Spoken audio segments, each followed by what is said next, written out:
Howdy do, ladies and gentlemen. Welcome back to another episode. I think we're on number 3 now, or like 3.5 if you count the first one, which was 2 halves. So, well, that makes 1. So ignore that. Welcome. And hello, players. Hello, hello. Hello. Hello. Last session, there was a little bit of drama, I think you could call it, as our players went to hell and came back again, some in better shape than others. But before we get cracking into the session, we're going to jump through our little mini game just to pass a few minutes while some others join as well, and we'll see if anyone gets any ideas for what may happen if their character gets more corrupt. So Mr. Matt, do you want to... Sure. I'll do 2 mental and 1 physical. Okay.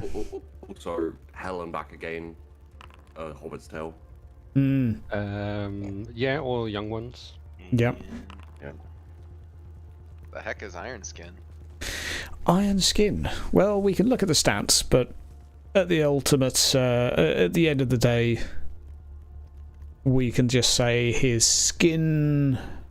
It wouldn't be scaling over, it would be actually like your skin thickening. So that's something you could work towards. Ales dwarves. Yeah, it's a very chaos dwarfy type thing. So, I mean, there's enough Marvel characters with metallic skin to let's say draw some inspiration from. Obviously, it's one of those things where essentially, if you're playing the game, then it's the obvious choice would be Iron Skin.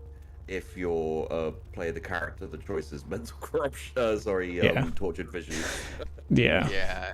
I'd say Tortured Visions. I think because it fits well with my character and his trying to save everybody thing. Tortured Visions. Tortured Visions. So there may be a few more Tortured Visions than usual, and it's always worth considering with Iron Skin that if a witch hunter meets you. Or if another dwarf met you, that wouldn't go down so well if you had some visual changes on your skin. That would be grudgeoning. Right, who would like to go next? Can I do it? Yes, go on. First person to make a noise, let's do it. Jealous thoughts. A bit jealous last time. Suspicious. And... Not unfitting. Weeping pus. Options open if you want to re-roll jealous thoughts. I think you did you actually pick that up last time? I picked lolling tongue. Yeah. Ah, lolling tongue. Yes, makes sense for a Bretonian. I just want to roll one other thing. Sure. Because I'm not from the Empire. Okay. The dooming. Throw it in there. Tie not the ribbon, nor the feather wear. Ye. Well, no, that's yeah. Yay. Yay. Oh, fuck yeah. That is as well, isn't it? Yay. The peacock is thine enemy. It's supposed to be like yay. Peacock. Yay. That's Zinj, right? Yeah. He's all birds and stuff. The difference between ye and yay. It could be Slanesh because the peacock is all, Well, yeah. About that aesthetic. Yeah. That yay. It sounds like yay. The peacock is thine enemy. It's like a celebration. It's supposed to be like there. Like yay. Yeah. I'm with you. That's a new Y word for me today. I was a bit stuck on ye. So Sheepy, do you want to smash that button. And while we're at it, the viewers can smash the like button. Sell out life. Yeah, I hurt myself. Shaky morale, jealous thoughts. I mean, I'm going to say all three of them are kind of cool. Yeah. Not equally so, but... Yeah, Whiskered Stout makes a little bit of sense. You know? He's done a lot of sniffing around. And he's a little bit of a rat. Yeah. I mean, it's not going to, like, instantly manifest, but it could be something that he has a few hairs on his moustache a little thicker than the others that may need to be frequently trimmed. I wouldn't go so far as being like, you suddenly look like a rat. That's just dumb. Yeah. But equally, you don't have this. It's just something you could have if things go badly. So... Having said, I would say... I'd be tempted to become a Skaven. I love Skaven. I would say the one that makes the most sense, however, is probably Shaky Morale, because I got my ass kicked. Yes. Yes, indeed. And there was certainly a very malicious look in that dog's eyes when it saw you. Yeah. So that's definitely enough to put the fear of Sigmar into someone, or whichever deity you like. All food for thought. Gentlemen, I think we can get this show on the road now. So, recapping the last minute or two of the last session, you had just been roused from hell by some sort of colossal bell. Passing out momentarily, Dagmord releasing his grip on Rosa, he assumes that he had found. Gaspard cradling onto this lizard-like hound on the floor, and Ditlev taking quite some time to come to afterwards, perhaps being drained from your little magical attempt, which was successful. Gentlemen, you have met within the courtyard, and you are approaching the main building where you notice a couple of things. One, there is bleeding. On the painting up ahead at the top of the steps, and this liquid is pouring down off of the painting, down below onto the flowers and small trinkets that have been placed as an offering. There is a wound and a cut in Shalier's robes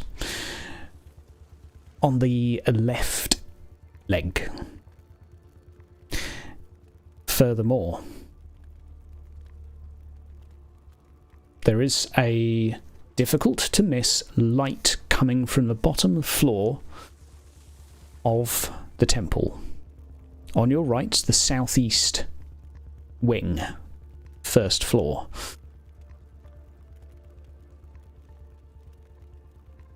Who would notice that first? Is that where the infirmary is?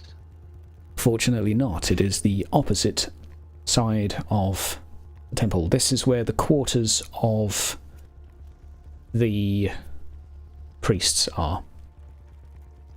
And I am, as I last recall, I am standing next to one of the buildings outside, a little distance away from the party. I don't know if that would make me see it sooner or later. Potentially later, if you're catching up with Gaspard, who I think was helping Dietliv along. Dietliv, how are you feeling?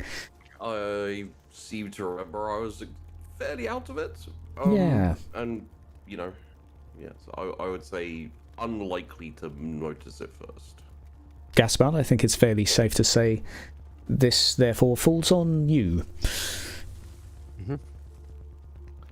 Mm-hmm. And I was walking into the courtyard with Dietliv on my shoulder, basically, crying for help, and I'm fatigued. Okay. Someone does come You see the door opening and someone is coming towards you, but over to you. Hello! Hello! Hello! Hello! Putain. What? Oh, sacre bleu! Dites-le! Dites-le! Yes. Anybody coming? Yes. Martina is currently rushing down the steps. It's dark, but as she closes the door behind her and holding her dress up, makes haste toward you. Oh, fine. Are you okay? Yes, I'm fine. He needs help, and quickly, because I don't know, there's something wrong. There seems to be a fire. Quick, take him. Okay. She sort of fumbles her hands around you, Deedlove, to try and sort of find somewhere to take a hold. Probably her first time doing so. Yeah. Dagmore, you will overhear this. Yeah, about this time I've probably walked up, kind of dragging my feet a bit. I look a bit despondent. Okay.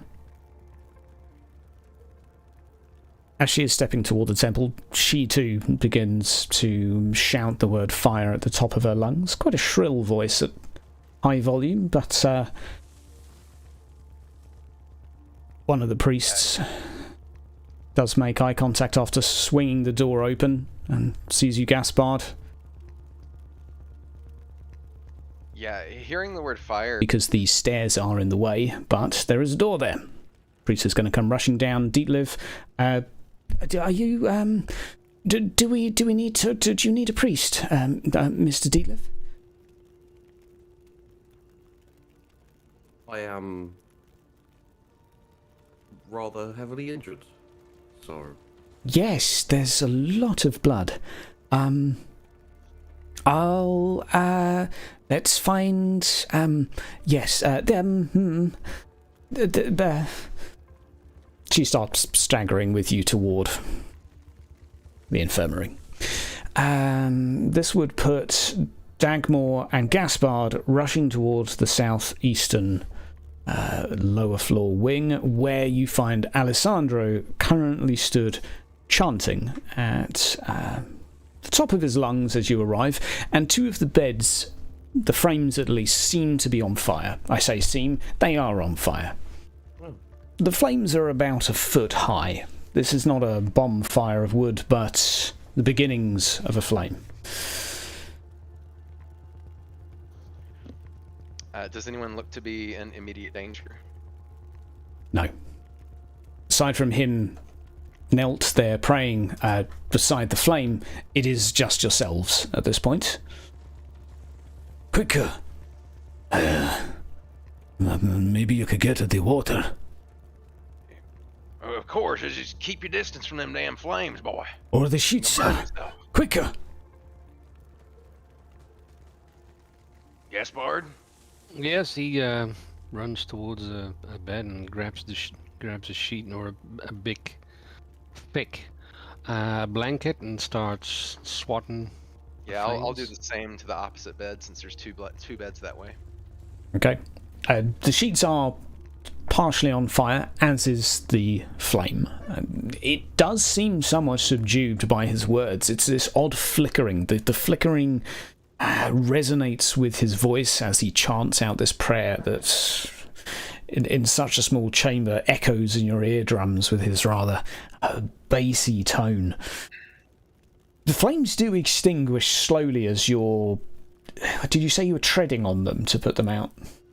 Yes, swatting the flames, treading on them, stomping on them. Okay. Whatever we have to. Roll me an average athletics, please, for each of you, just to see how quickly you can put these out to prevent the fire spreading. Not as quick as Gaspard. The difficulty is each time you place your foot on it, it's like putting your foot on a bed of nails. And as if you're doing so with sharp nails and nothing on your feet. It is going to take some time with him seemingly doing the majority of the work. He calls for help intermittently, and sure enough, the butler, Otto, comes to join. Water? Holding up a bucket. Quickly! Give me that! Over here, post haste. He's just going to throw it towards your leg at the moment you say that, Gaspard, and basically douse your leg as well as the blankets. The fire is out, and his hands go up in the air in a frightened, shaky manner. Shall I get more? Yes, hurry. I kind of step back from mine for a second because it's hurting my feet. Kind of kicking at my shins. The flames are slowly going down at this point. I'll keep They're at it then. off of one of the sheets completely. The frame that is on fire seems to be at least staying put for a moment, and by the time Otto comes back, some 20 seconds later with another bucket, another douse is enough to put the sheets out. With that, the Good work, flames Otto. slowly subside. It is a sign. This is not good. Well, Damn you right don't ain't good. say. It's a fire. Thank you. How is your legs? It is fine. What happened here? What did you do? Nothing. I was walking past. I smell the sulfur, and well, it would appear we are no longer safe inside of these walls. Oh, Sulfur. So you think it's demons, Father? This fire is seemed to start on its own. I would assume there's nobody here. He looks visibly distraught, his sort of fingers scrunched together, raised towards his lip as he's in sort of deep contemplation of what the hell is going on. And perhaps maybe she has abandoned us. Maybe we have sinned. Yes. We must repent. you go do that because something wrong with your painting as well. I noticed. I Courtyard. I didn't notice it earlier. So, what's wrong with a painting? Why are you looking at paintings? Damn, Brazonian. Jeez. Well, it's kind of hard to miss. It's in the courtyard. The big Ah. one, there was blood running from it. So, I mean, ain't normal, but you know, I think that's the least of our problems right now. Well, perhaps. It is the bleeding from the painting. He rushes out. Not a single moment to lose, as fast as he can, and probably only 5 seconds later rushes back. This is bad. There's blood on the painting. So what? It is a sign from Shalia. She is wounded, or she is we have sinned, or we have failed. Or this is not good. Are you religious? Father, you can't go getting upset every time you see one of your damn gods crying blood or something. Shalia is wounded, and the temple is on fire. How's a guy get wounded now? His fingers return to his mouth to contemplate a lot. We're going to stop in with and check in with Deetlev now. If you don't mind, we'll come back to you just to hear your contemplations. Deetlev, Martina stumbles with you with some very awkward small talk. Does it hurt much? Significantly, Yes. It looks like it. It looks What were you hit by a thing? Yes. I was hit. Oh, well, I'll Marguerite, please. I'll go. I'll go bar the door. Yes, I'll bar the door. Just rushes off, leaving you in the somewhat less than hospitable care of Sister Marguerite. I'm still using my scythe to Sure. walking stick. Unlike your previous assistants, Marguerite offers no support in helping you stand. It would appear you have got yourself hurt. It would appear so. Are you in need of a prayer?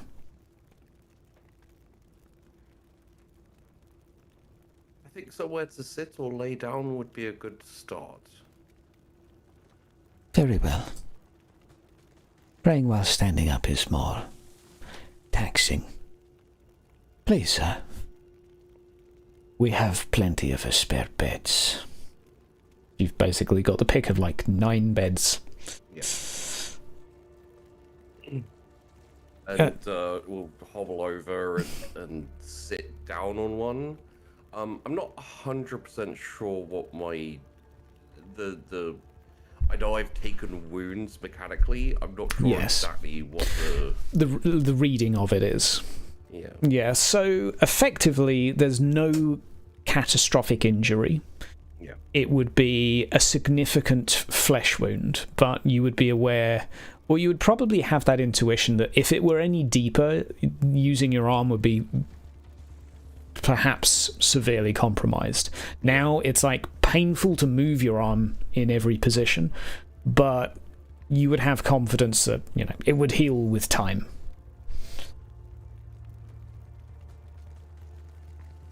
Maybe a sling of some kind?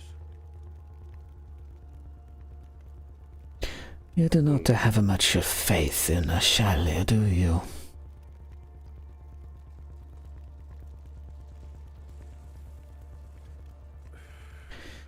It depends what you mean. I will fetch you a sling, for what good it will do. And then I will pray for you, despite the fact that you are a priest of a death. I will offer you life, if you wish. For what good it will do.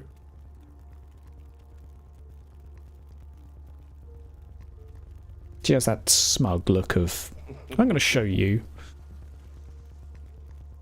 Comes back a minute later with a folded piece of cloth. Please, sir, hold your arm. Yeah, hold my arm out. Like this. Pulls it to a more awkward position. Yeah. Suffering brings us closer to Achaidh. Remember this. Well, you must all be very close to Achaidh currently. Perhaps it is a test. Perhaps it is a test. Now, Doesn't seem like a test, does it? a trial then. I'm not so sure.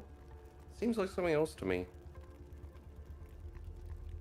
Perhaps we see tests and trials differently. Well, I don't see a test or a trial. I see a siege. How long have you been under siege? There had only been one fire before now. When And that Rosa. was a month ago? Yes. So, about a month. Perhaps.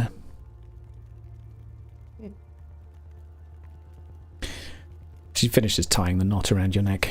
Now, if you are done with your speculations, do you want me to fix your shoulder or not? more speculations, sure. Very well.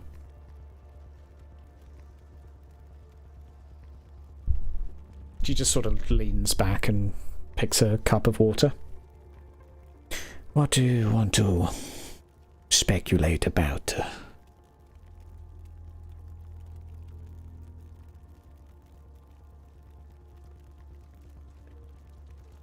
I get the feeling, and, you know, I'm not completely sure yet, that either someone here has done something wrong, or something wrong has been done to someone here. It would appear to be a possible. All of us have done things wrong. But perhaps some are more than others.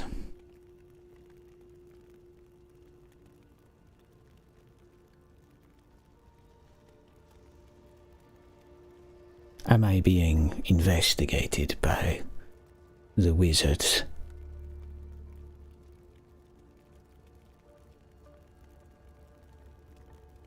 I can honestly say I have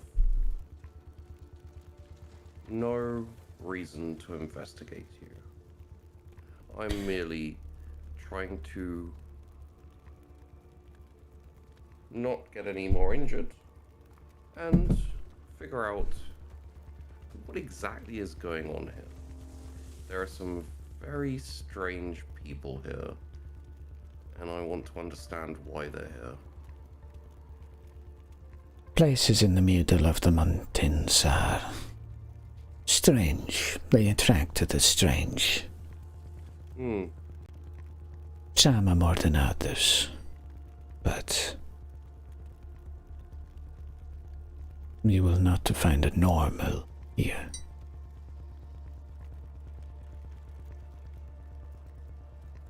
Strange fires? Yes, but the miracles and the blessings and the disappearances. What did you see in the fire?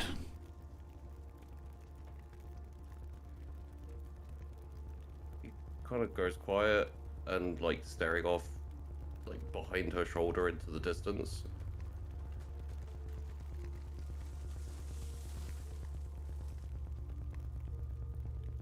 Very well. Some things are better left unsaid. We have other ways to speak. Now, are you tired of this hurting? Pokes your arm. Ow. Yes. You have a bigger scythe. I would prefer you were able to use it if we need help, despite your profession. So, regardless of what you want, I am going to pray for you. I am intrigued to see it in action. Kneels by the side of the bed and just sort of like pushes you to lay down with, Ow. yeah, very little regard for what hurts. Yes. And she smiles a little bit each time you sort of wince. She begins a chant, hands clasped in front of her, her eyes fixated on your injury. The only words, it's a classical language, some of which you may recognise from your education, but the word that does repeatedly manifest is shalya.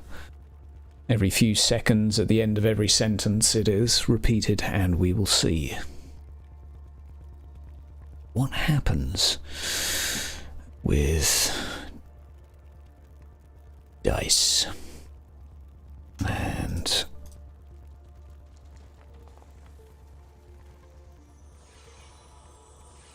okay. Shalya. once you go hula shalia. Places her 2 hands on your arm where the cut is, and though the wound looks no different, the pain attached to it, at least, is replaced by a warmth. The warmth of her hands, but the warmth of hands that have been perhaps by a fireside. No doubt an effect. It's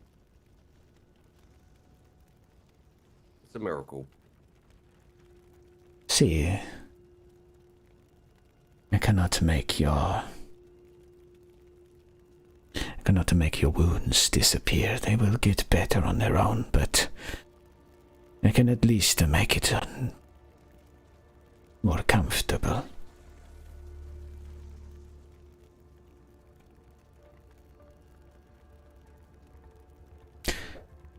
Now, would you like some water?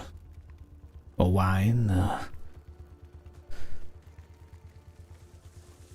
No, I think I'm okay, thank you very much. You've done more than enough for me. Good. I am going to tend to the others and...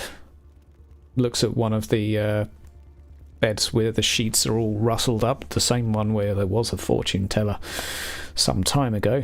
And I'm going to go find him before he dies. Oh, good. Just before you go... Yes. I was wondering, if you had to kill again to save a life, would you?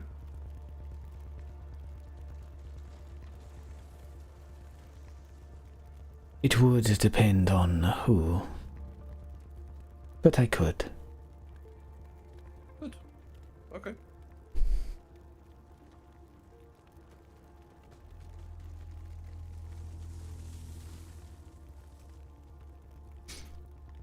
Would you kill?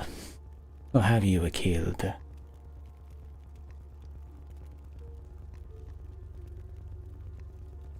I haven't. Would I?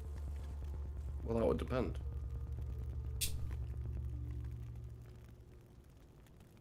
If you have not killed, I would suggest being careful with the questions that one cannot truly comprehend.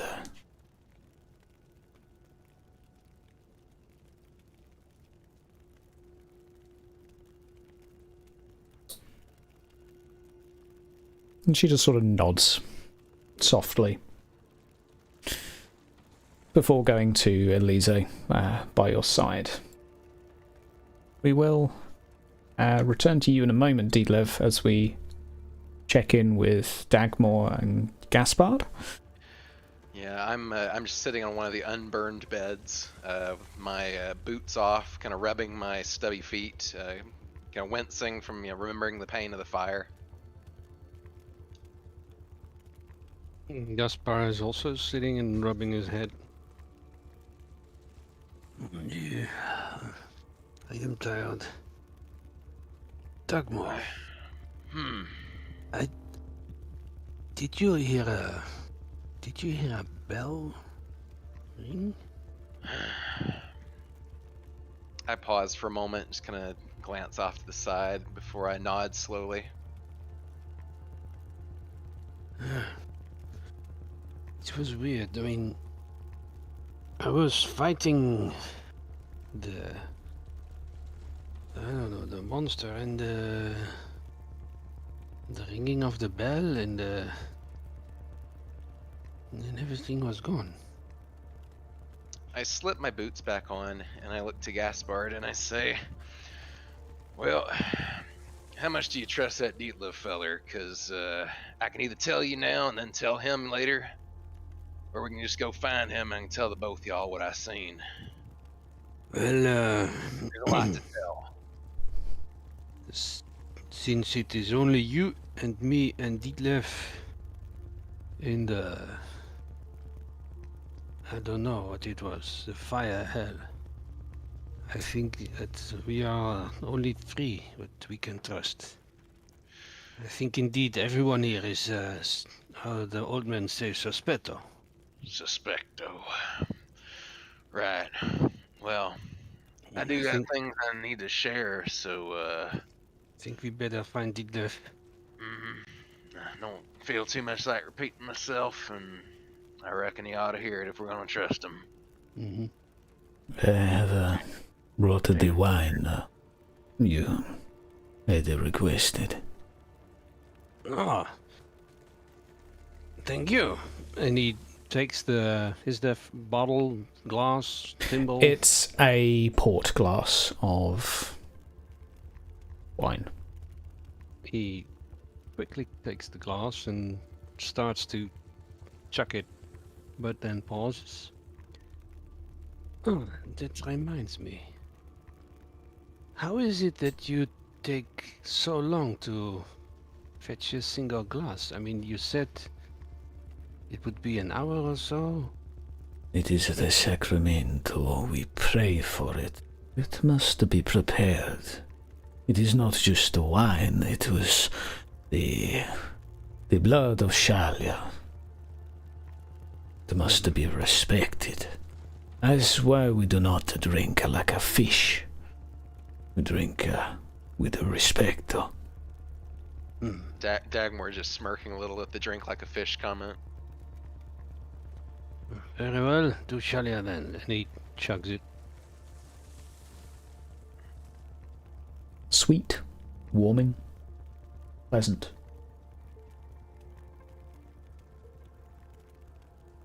And Thank you. I brought you this. And he, takes out a bottle. This is the cheaper stuff, as you would say. And just throws you a bottle.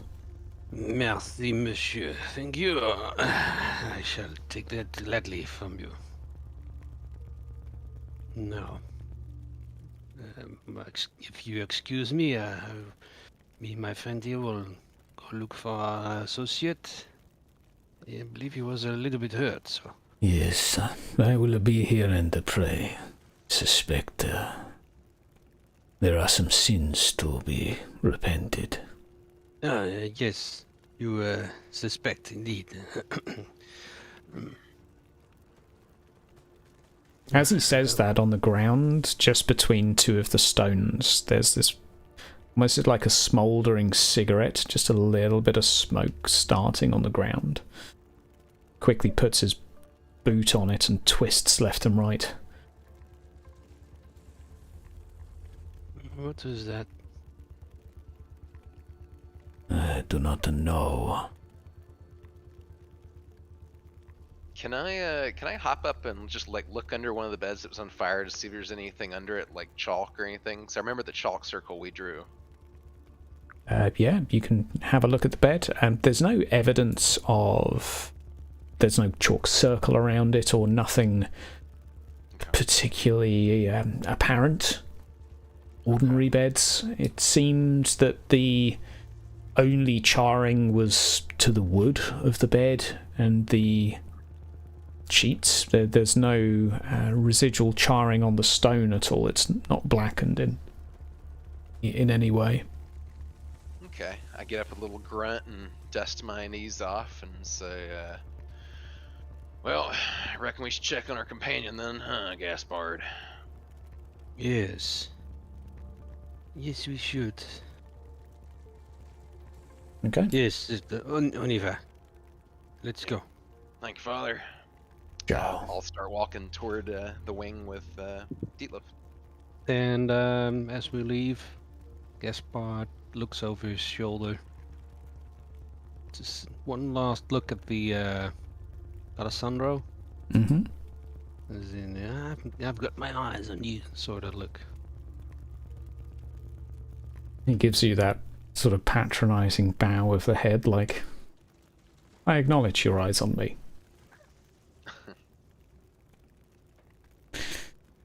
Gentlemen, you reunite with Dietlef, who...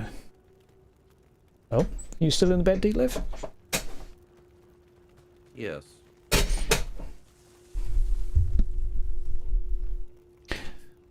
over to you. I'll walk up. Yeah, I'll walk up to his bed and just stand alongside it and say, "Well, they get you fixed up, wizard." They took away some of the pain, as far as I can tell. Let me look at that. It bit you in the shoulder? I'm not sure exactly where on the arm it bit me. I'll let you choose. Probably around the elbow. Makes sense. Oh, that looks quite nasty. What did she do? Did she at least, I think, clean the wound? She prayed. She prayed. There's not even a bandage. These freaking religious idiots.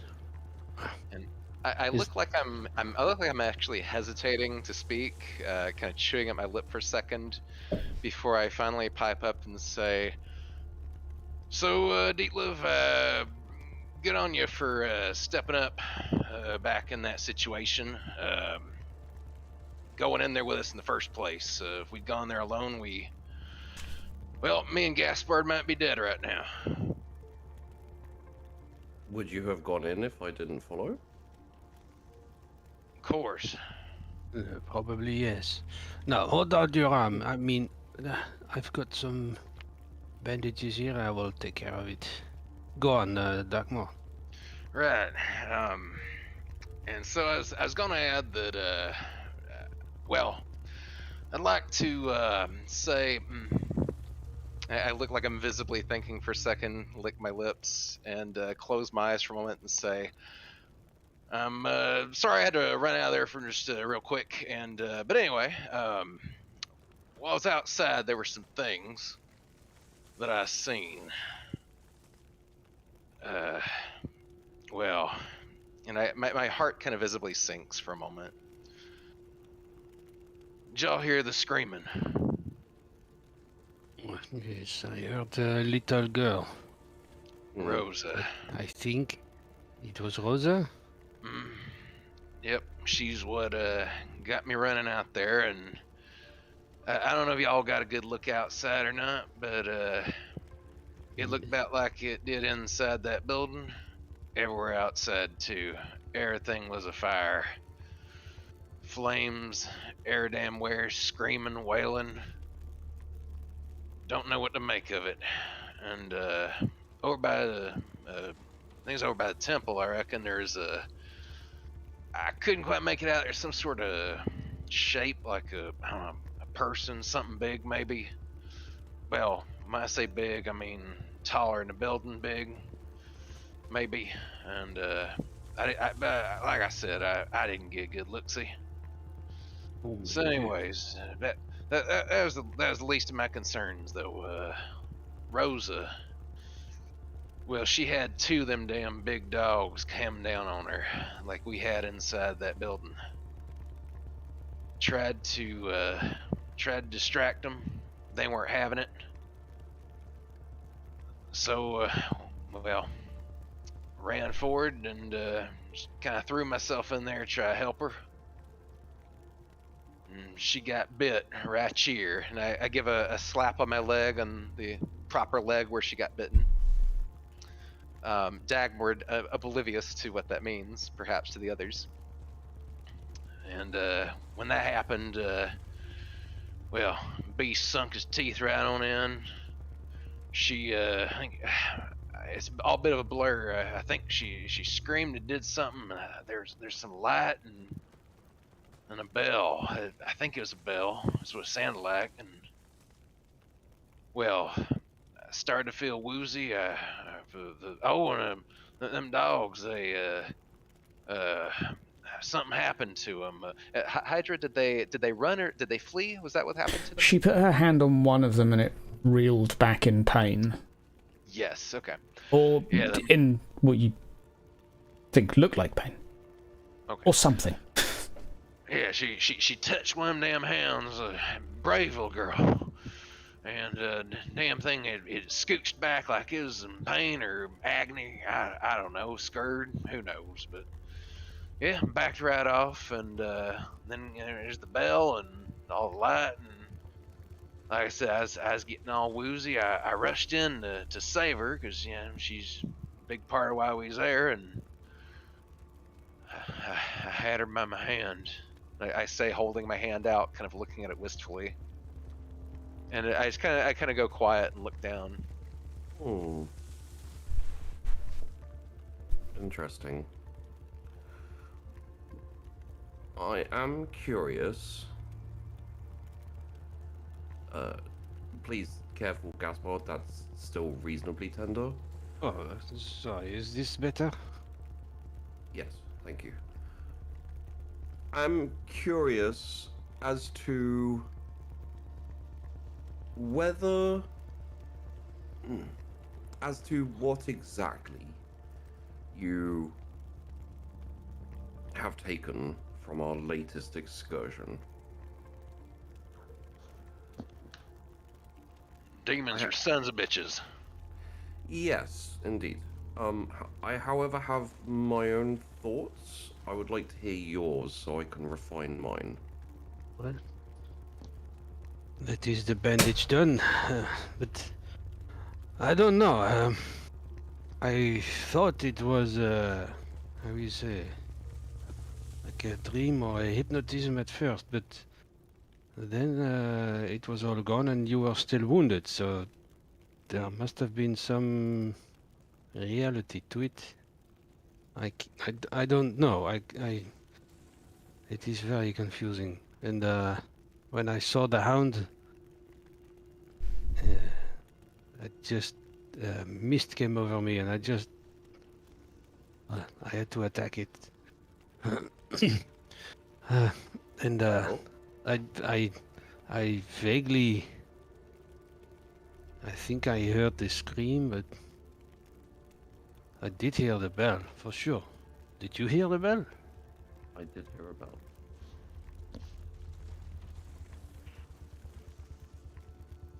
Dagmord, What was that? what do you think of where we were and what is currently going on?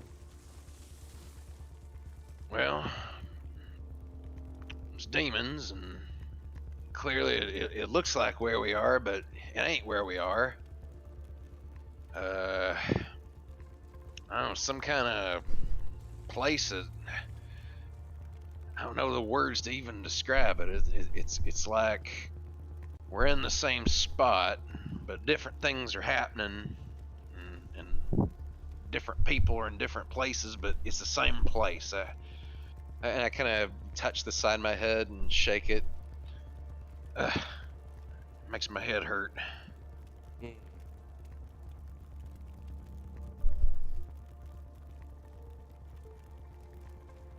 I'm starting to think we should just, I don't know, take a pity and just leave this place.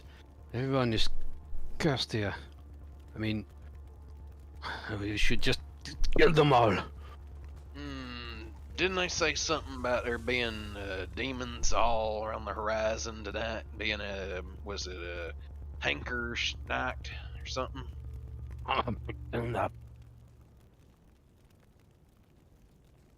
Also, I mean, considering that what we encountered essentially, I think, could be classified as beasts or pack hunting animals to a certain degree. The most dangerous moment would be when you split up and run. If anyone splits off from the herd, they are isolated and taken down. That's basic hunting from animals. That is how the knights do it, indeed. So, might not be the best of choices. No. However, it could... That's only a theory. It could be the best choice available, so... Oh, and the big painting in the courtyard, it is bleeding. So there's that. What's that matter? Well, the Alessandro thinks it's a bad sign, and I don't know. I dare say all the fires and the old woman getting torn asunder. I say, visibly kind of pained, remembering the visual on that. I have thoughts. I'm hesitant to vocalize my theories when I am unsure as to the validity of said theories. Don't be embarrassed. Just spit them out. Well, What's there to lose? it is majorly conjecture, based on what you've described and the situations we've seen ourselves within. And there are also factors dependent on each other, so it's hard to unravel completely. My first thought is that with the slow encroachment on this temple, it does feel possibly like a siege. Essentially, forces from outside trying to get in. Perhaps you are right, yes. With a slow weakening of defenses, it could explain why the fires started outside and have made their way in. However, there hasn't been much in the way of incursions, and it has escalated quickly. My other possible thought is slightly more worrying and possibly would be a problem for all three of us and everyone else here, especially for you, Mr. Daglord. What's that? Well, I don't know how much you saw Gaspard, but those creatures were attracted or compelled towards me. Yeah, I did notice it. You did something, and it suddenly it turned to you, and I seized the opportunity. But I thought it was like a ruse. Well, it was a distraction I thought might work. Essentially, to simplify it, a little bit of wizardry with no effect. I just scrunch my nose and look away when he mentions wizardry. From what I know, they are attracted to such things, and they indeed hunt down such things. Now, I think the best way I can solidify what we went through would be to compare it to a book. 2 pages. We are on the top page, and where we were is on a page below. Essentially, very similar, very close together, but not on the same page. All right, and the circle was like piercing through the paper. Yes. Now, the problem would be that the fires are possible holes which allow passage through. Essentially, the fires are not so much a concern as to what might be going back and forth between the pages. It's the snake I saw. So you're saying if Gaspard and I hadn't put out them fires over by the beds over yonder, we might have had a couple more of them damn monsters. Well, no. My thoughts are is that, as we all saw when we went through to the other page, the fire was there. That means that when there's a hole, the fire comes through. Most likely. So the fire merely shows where a hole between the pages, allowing travel through, is. Yes. Why don't the dogs just come through the hole from the back of the page to the front of the page? I think the dogs can't fit. They are too big for the hole. But- Fat bastards. Yeah, but did not that the Alessandro say to you he hates the wizards? Hmm. And the dogs, you said they also hunt the magics? And when we just arrived here, I was carrying you and there was a fire, and who was there? Alessandro. I've been following a slightly different theory in my mind.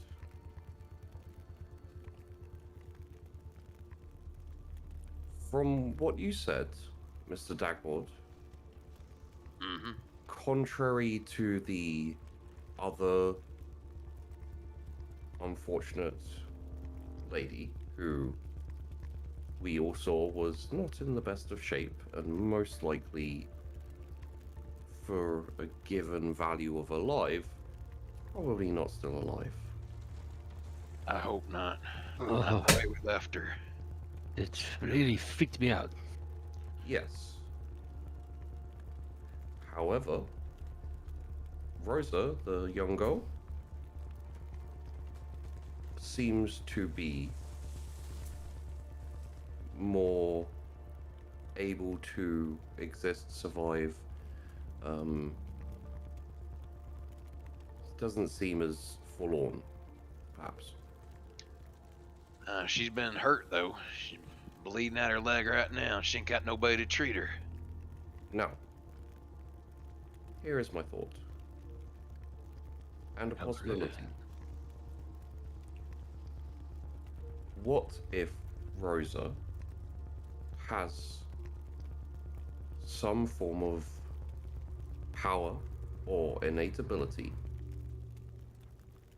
wizardry possibly, natural, not learned, sorcery, witchcraft, anything along those lines, that would call to said beasts? What also, if this caused the first incursion and her falling through the pages? And since then, all other incursions are her trying to get back. Perhaps, but it seems to me that Dagmar said she was repelling the beast and she was bleeding from her leg, and the painting is of Shalia. She is bleeding, so maybe they are one and the same. And she was. You say it was a siege. Well, maybe she is like a captive. She was drawn through the holes. Well, perhaps it is, as you said, she went through herself, but... Perhaps. You mentioned that painting again. You're talking about a girl bleeding. The painting wasn't bleeding from the leg, now was it? I don't know, I just saw it bleeding. Alright. It's probably irrelevant then. Well, it's worth looking for it later. I also have been bleeding, I may make mention. Oh, well, perhaps you are The holy visage of the deity, huh? That's just what happens when you use magic. You just can't trust that shit. Regardless, it is a possibility that. And as you may remember, the thing that saved the young lady's life was a vision of Rosa right before the house caught on fire. True. But weren't she outside the house and not inside? And the fire's inside? Yes? Oh, she mentioned that she was inside and that she either saw or heard Rosa, and she went outside, and then the fire started. So I see where you're going. That maybe this Rosa, she wanted to spare this woman, so she called her, and then she set fire to the house. Perhaps, yeah, or I don't perhaps I don't know. I don't think the fires are intentional. I think they are a side effect of either Making a the weakening or making the hole, allowing passage in or out, much like we did. Question, just as sheepy, was the house we went through on fire? The house you went through. Sorry, the whole, we drew the circle and... Oh, during hell, very much so. When you returned back, all was normal. I will say Dietlev was just coming to, so might not remember this, but I will say Gaspard, because it would have been pretty obvious, there was black charring on the walls, which wasn't there when you went in.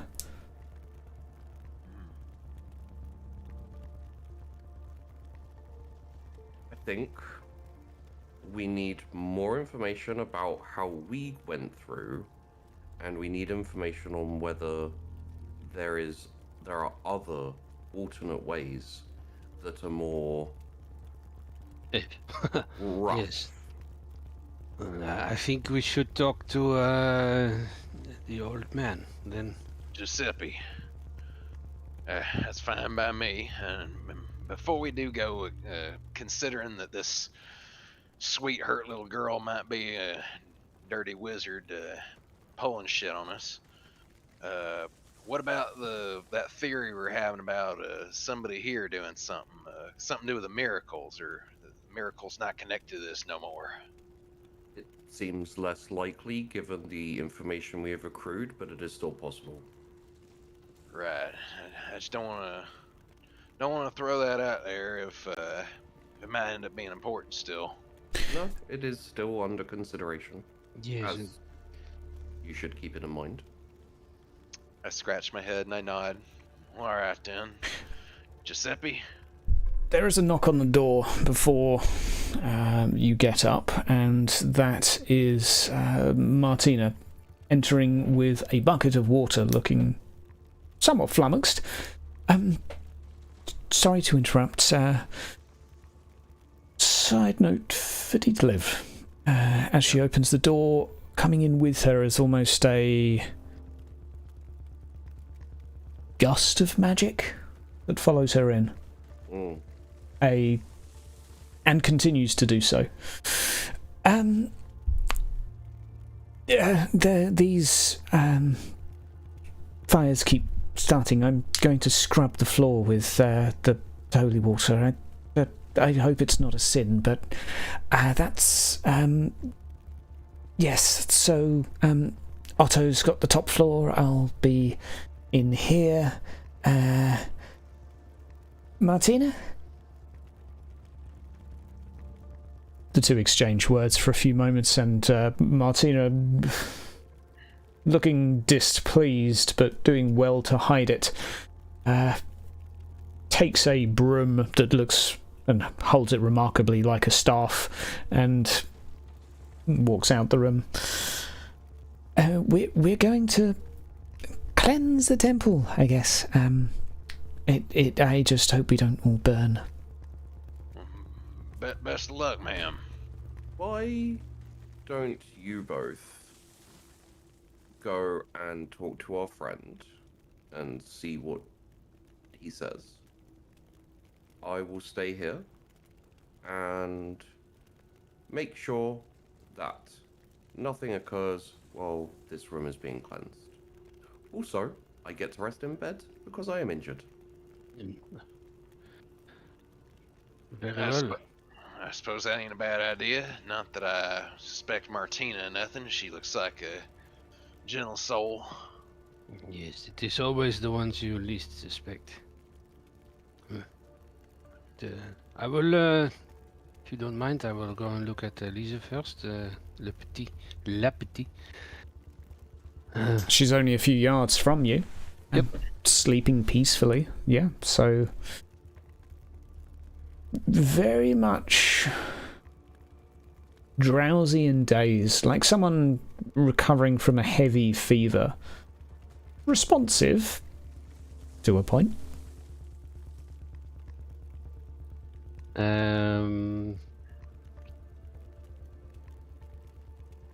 Shit. Joris really wants to know something from Sheepy, but I don't think Dagmar would know that, so. Okay. So He strokes her head and just, dormez, petit, dormez, Hello, dormez-vous. is that you, my husband? Husband? No. I don't want to get married. You smell. You don't have to get married. Do not fear. Dormez-vous. Shh. I don't. Dagmar's chuckling right now at the husband and these smell remarks. I'm going to sleep. Think. yeah, her eyes have been closed the whole time, just like with a feverish glow to her skin. Dwarfs are funny. I want one as a pet. I'm just kind of muttering under my breath grumpily. Yes, we will get you one when you are better. Now, just va dormir. Her hand was sort of like lightly pawing at your shoulder while saying all of that, Caspart. Okay. I will sleep on in the bed. Va dormir. Shh. I will check her bandages and Yeah. feel her head. She had a rag resting, a cold rag resting on her head when you arrived, and there's a bucket of water next to her that's been used, so you can refresh it, so to speak. Seeing the nurse do the same. Yeah. Come to you in a moment, if that's okay, Deetlev. Sure. Saving the magic till last. Gaspard and Dagmar, you continue. Down the end of the corridor is a cheerful and familiar face. Ciao, ciao. Ciao, monsieur. Leo, hey. Hey, alive. Really?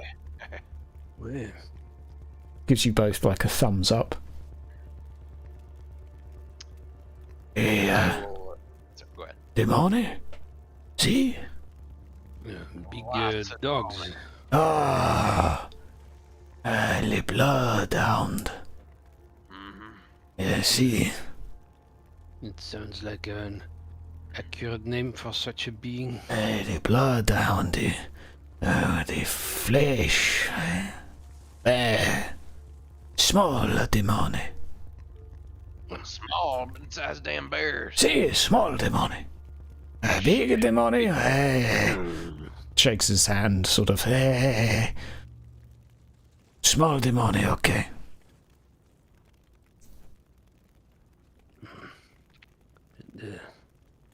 How do we fight such demons?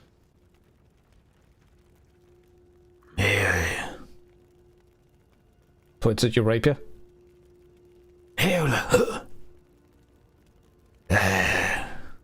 Non sospetto timone.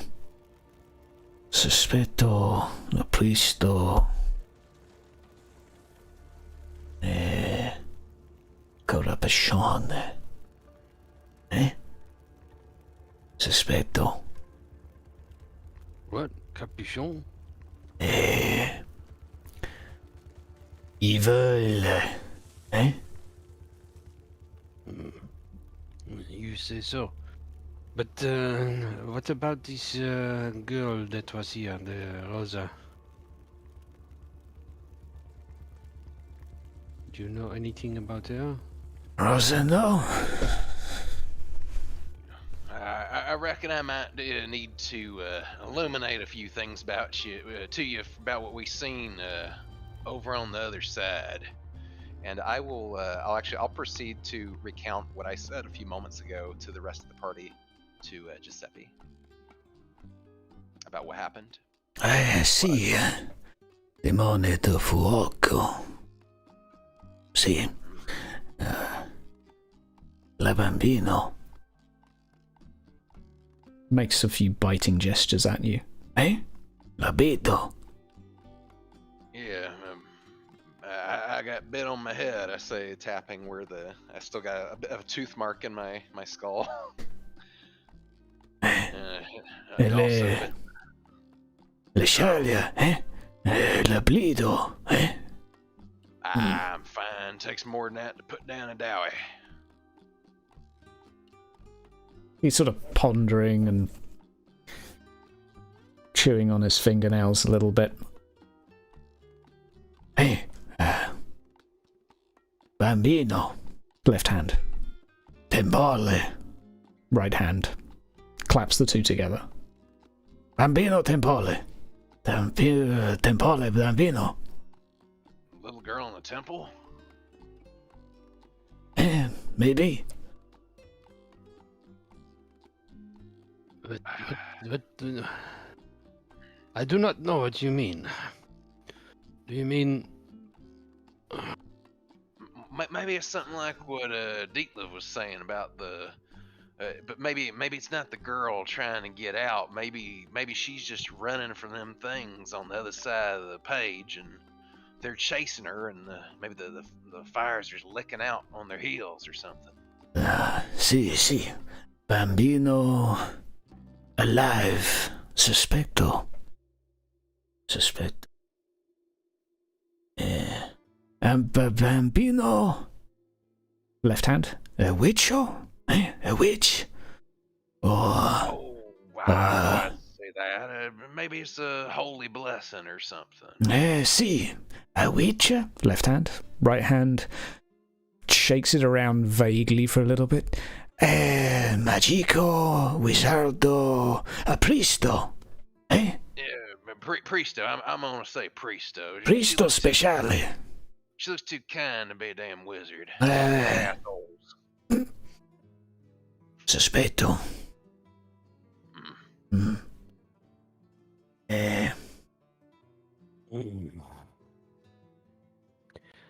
Was it... Were you here when the miracle happened? Miracale, no. Miracale. Points to his legs. Wiggles his toes. No paralysmo. Wait, are your legs working now?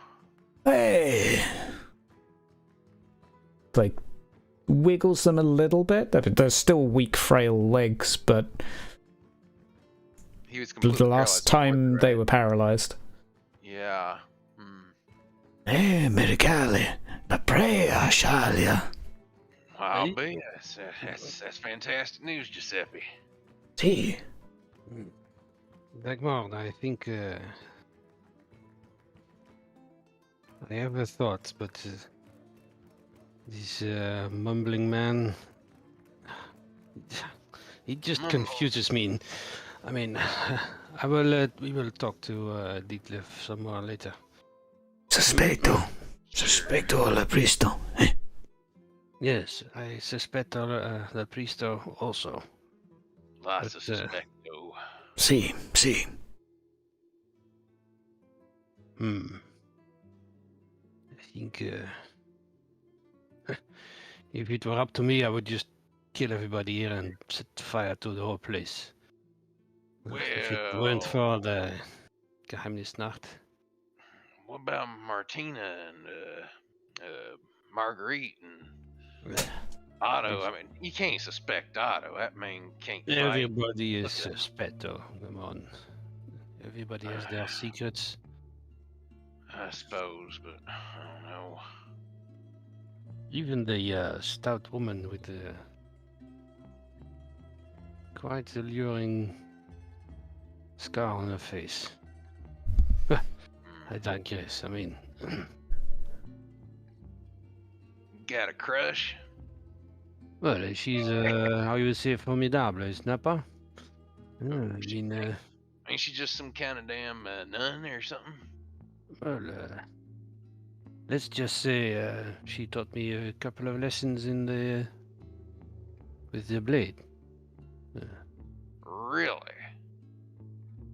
Yes, it took me quite by surprise, but that's why I say she's quite formidable. Damn.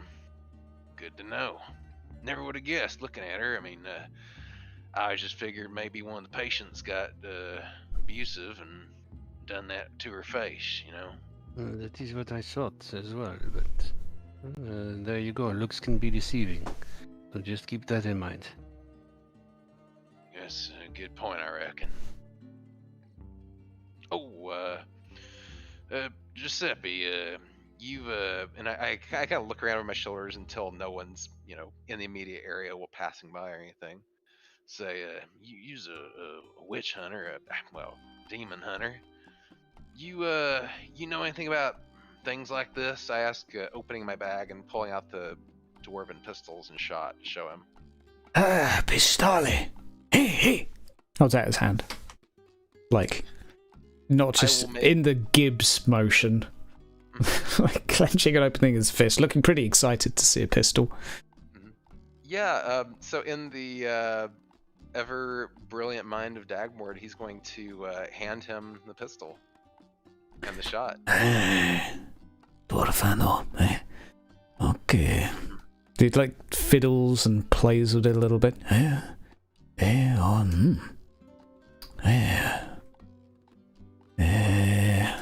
What? You know how to work those things in the... Oh dear.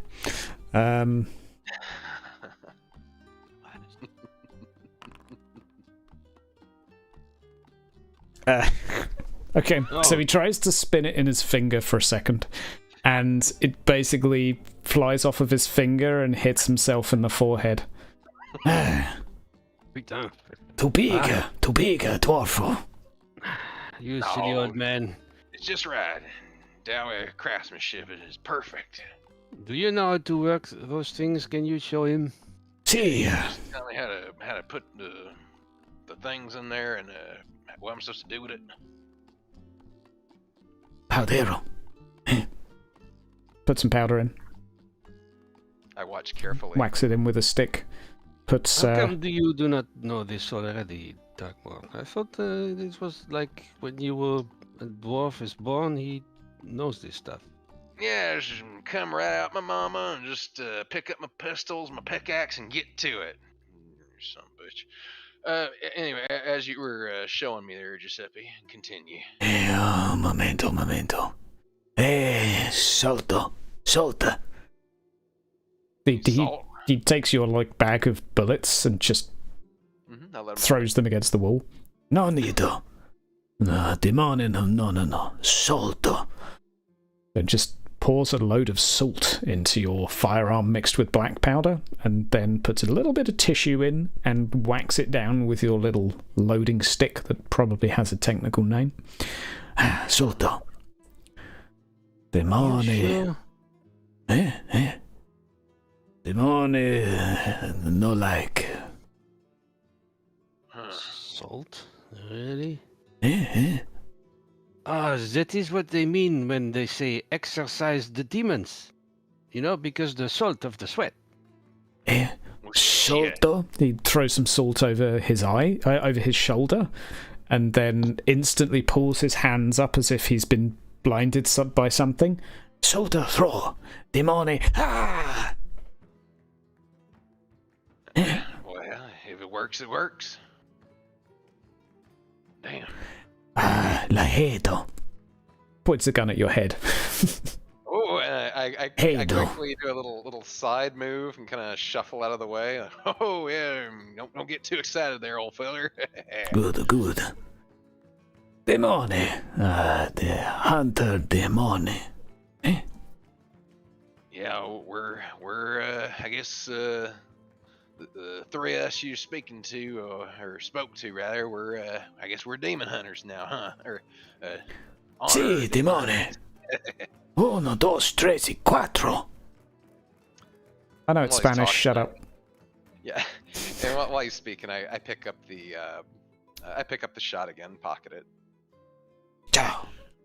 Thank you for showing me, old feller.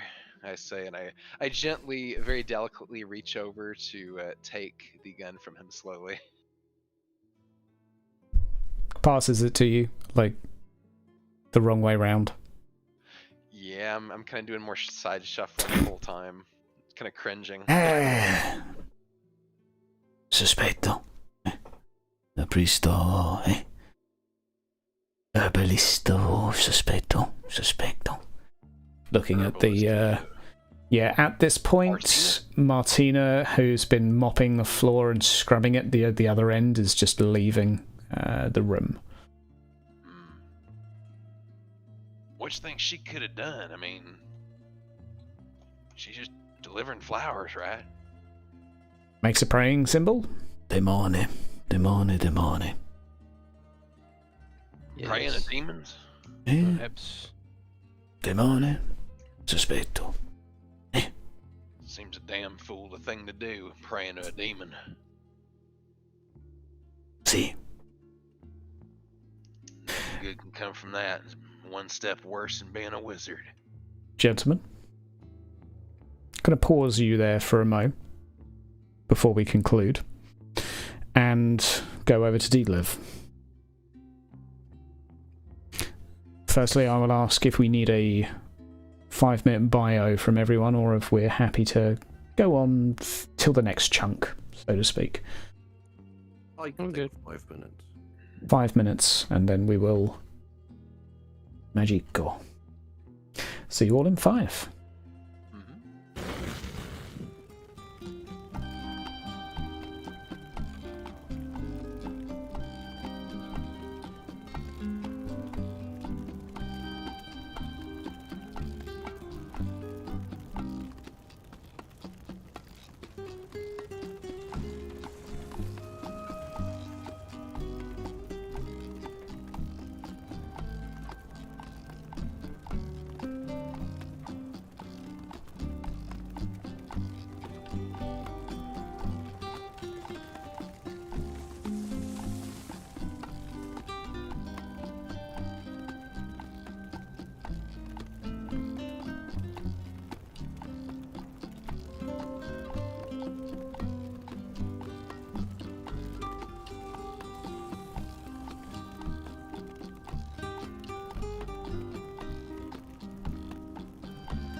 I shall load up. Butcha! Welcome back, ladies and gentlemen. And gentlemen. Now, with somewhat more animated music, we return to Dietlev as a little recap and some extra detail that caught your attention as Martina entered the door. A gust of wind, not of the regular type, followed her in and continued to slowly enter the room like a chef cooking a visible stew, if one could see smell. Might be how you try to explain it to someone that's not magically inclined. Yeah. It slithers inside this room slowly to form a tendril, I guess. Dietlev, over to you. What? Am I able... it's difficult.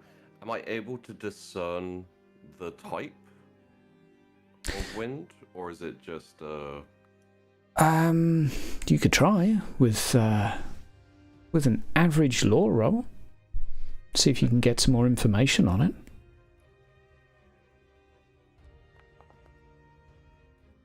Okay. There's definitely more information to get. The winds have all sorts of colours, and they also blend together at times to make other colours. You can experience almost every cocktail. What I will say is that this is reminiscent of being inside that house before it was set on flames, where you saw something move through the mist. And perhaps for you, an assault on your senses reminiscent of that hellish place that you were. Yeah. The same sting in your nostrils and the same sort of, almost like having dust in your eyes, seeing it, that uncomfortable sensation. And who's sorry, it's I keep messing up names. It's Flower Girl. Yes. In here, right? Yes, she's just currently sort of 2 yards from your feet, scrubbing the floor with some water from the well. Martina. Martina.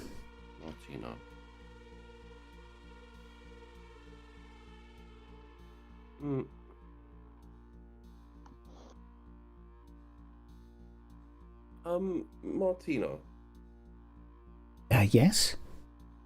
How confident are you that the cleansing of the temple, the cleaning of the rooms will assist our current predicament?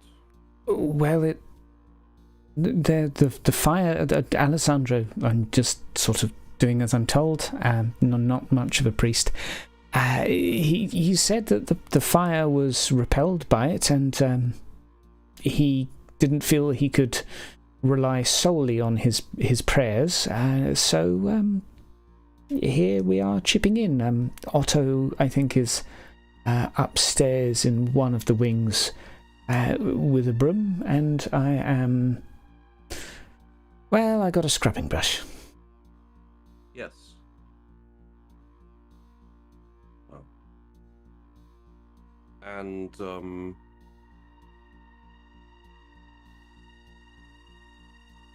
how long will it take to do? Estimate? There's a lot of floor, but we are perhaps, well, I intend to be somewhat more hasty with my scrubbing. I don't really know what I'm doing. I'm just scrubbing a floor with holy water, hoping it helps. I imagine I'll be scrubbing here for some hours, though. Oh, sure, of course. And when did you get here? When did you first arrive at the temple? Some months ago. 6, I would say. Okay. It's been rather quiet until, well, this. Last month or so? Yes, after the disappearance, but also one must give credit to the blessings more so. We've had, I would say, 7 guests since then, and I'm so pleased to see it, the temple restored to some of its former glory or honor or whatever it is. It's so sad to see these buildings wither. Well, until the fire and the missing people and... Yes, I was very glad to see it return. don't know what to make of all of this. I wonder if we've angered someone. Maybe we brought it on ourselves? I mean, you'd have had to have done something to have brought it on yourselves, right?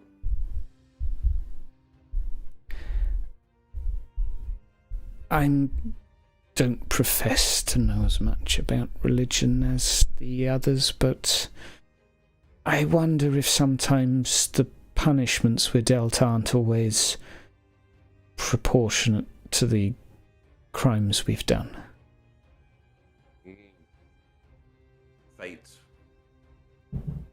Yes, maybe. I wonder if fate can be fickle, but I hope I'm not struck down for saying so.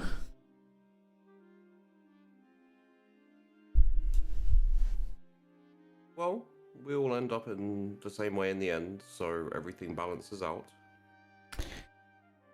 Yes. Though hopefully we all end up in the same place. Well,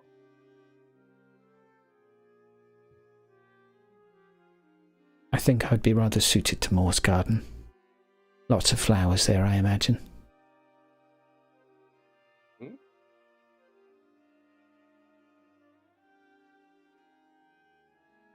and all this time, by the way, I've been taking glances. I'm assuming that she's talking without really looking up too much because she's working. She's sort of scrubbing the floor.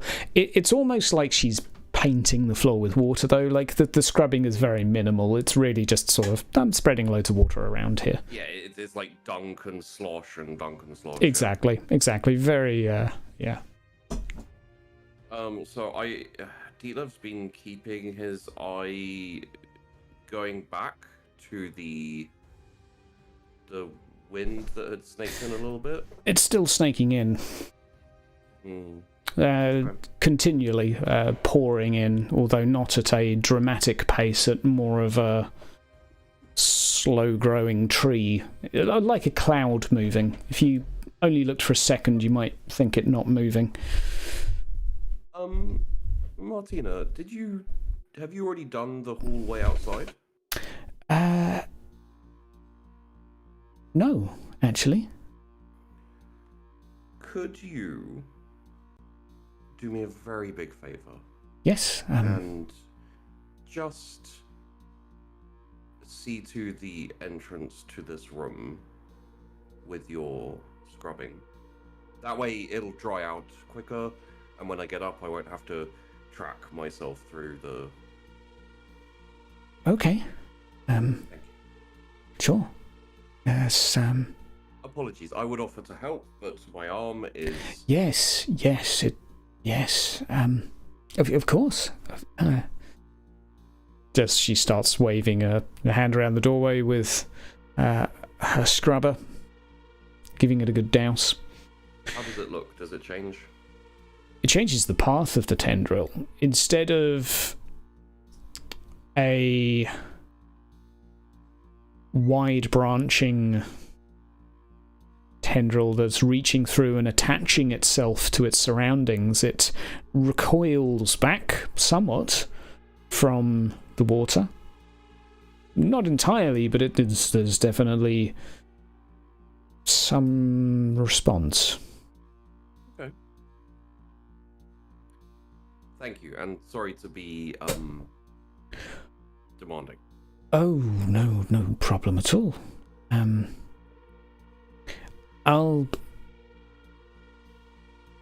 Maybe I'll do the upper hall as well, just to... Yes, I better leave. I'll let the guests rest. The others, I'm sure, would spot any fires, so... I'll be back in a moment. It won't take me long. Can't hurt.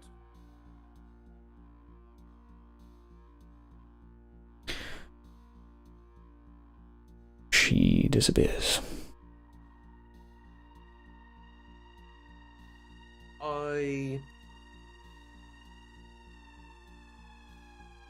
I'm going to spend a few minutes thinking.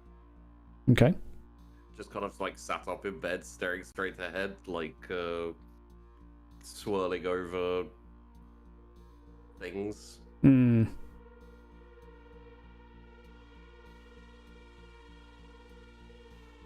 And then I'm gonna get up.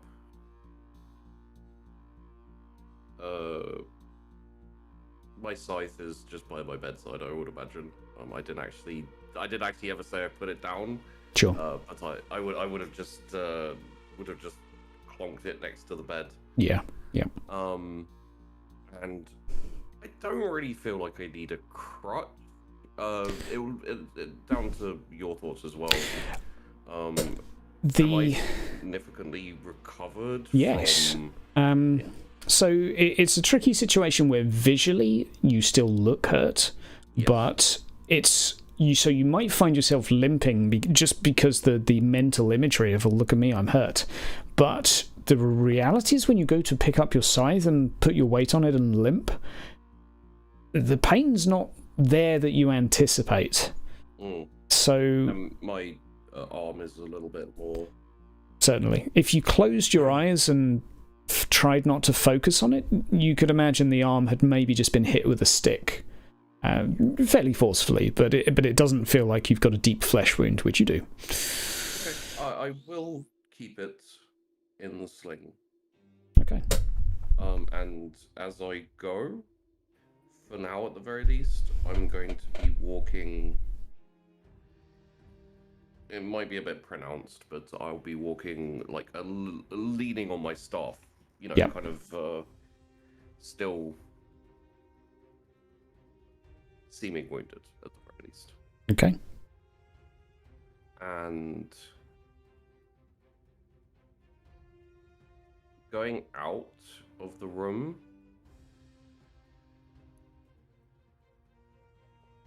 I would like to head towards where the old I can't remember his name off the top of my head. Alessandro? Or the old witch hunter? Old witch hunter, demon hunter, crazy rambler. Yeah. Head in that direction. Okay.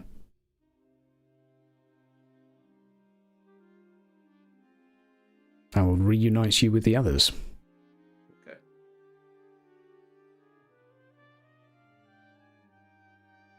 Ciao, Risardo. Ciao.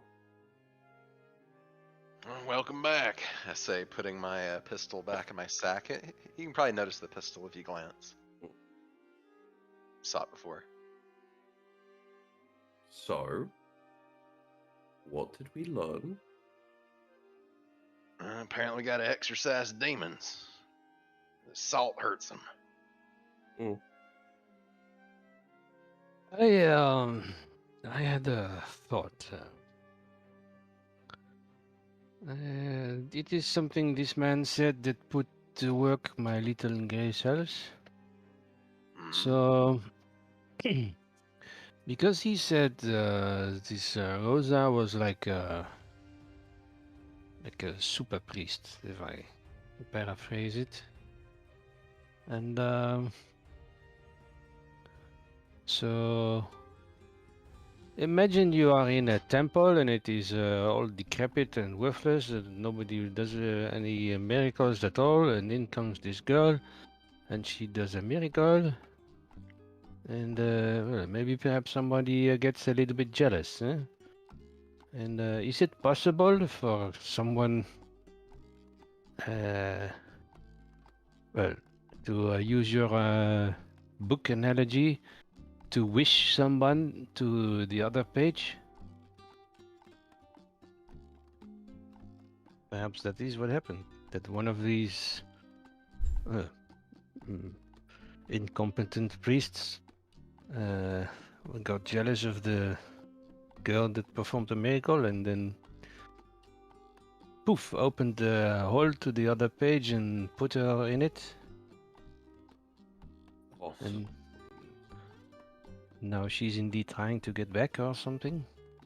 Somebody done that, I'll give them a piece of my mind if I find out who.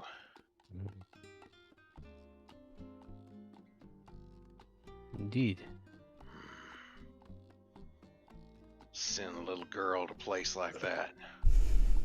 Unthinkable. Well, if it's possible to exorcise a demon, is it not possible to exorcise a person?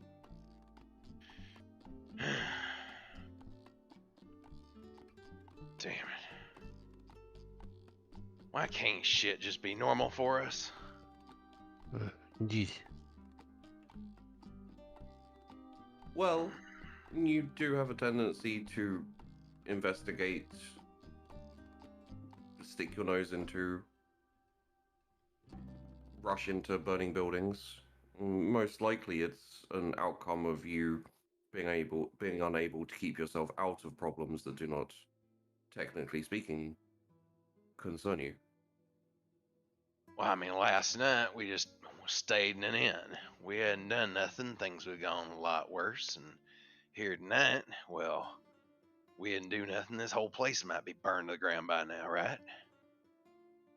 Maybe. So, I was merely answering the question. we're here, and you know, that's that. Dagmar, Mm-hmm. your left boot feels warm for a moment. At first, I kind of move my foot forward and backward in the shoe, thinking maybe it's just itchy foot or something. Builds slightly into a less comfortable sensation, has a very soft hiss to it. I wince a little. I'll lift my foot, foot off the ground. Look at the bottom of the boot. Do I see anything visible? No need to look at the bottom, your shoelace is on fire. Oh, yeah. With that, it's just the shoelace. I'll quickly cup my hands and give a quick, fast pat with my gloved hands over the. Okay. No need to roll. This is but like a small fuse that had been lit and was gradually climbing up your shoelace toward your boot. You extinguish it. You see that shit, D-Love? Yes. Did you do that? Why would I set your shoelace on fire? I don't know. Trying to prove something or be a wise ass. I don't know. Wizards. Have I portrayed myself as someone who would do something like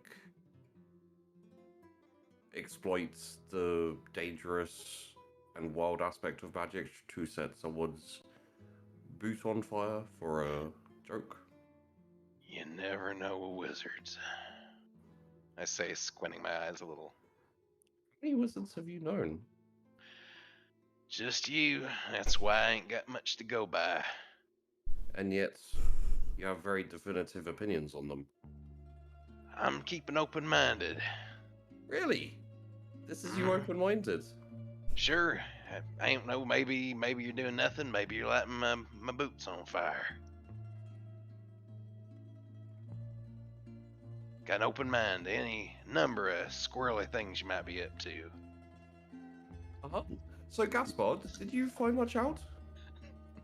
Yeah, I'm sorry. I was I dozed off a bit. Oh, all good. I mean, there's one thing you have to know about this dwarf. I mean, he just basically crawled out of a hose and doesn't really know much about the world. So, let alone magic. I say, just kind of waving my hand dismissively at the two of them.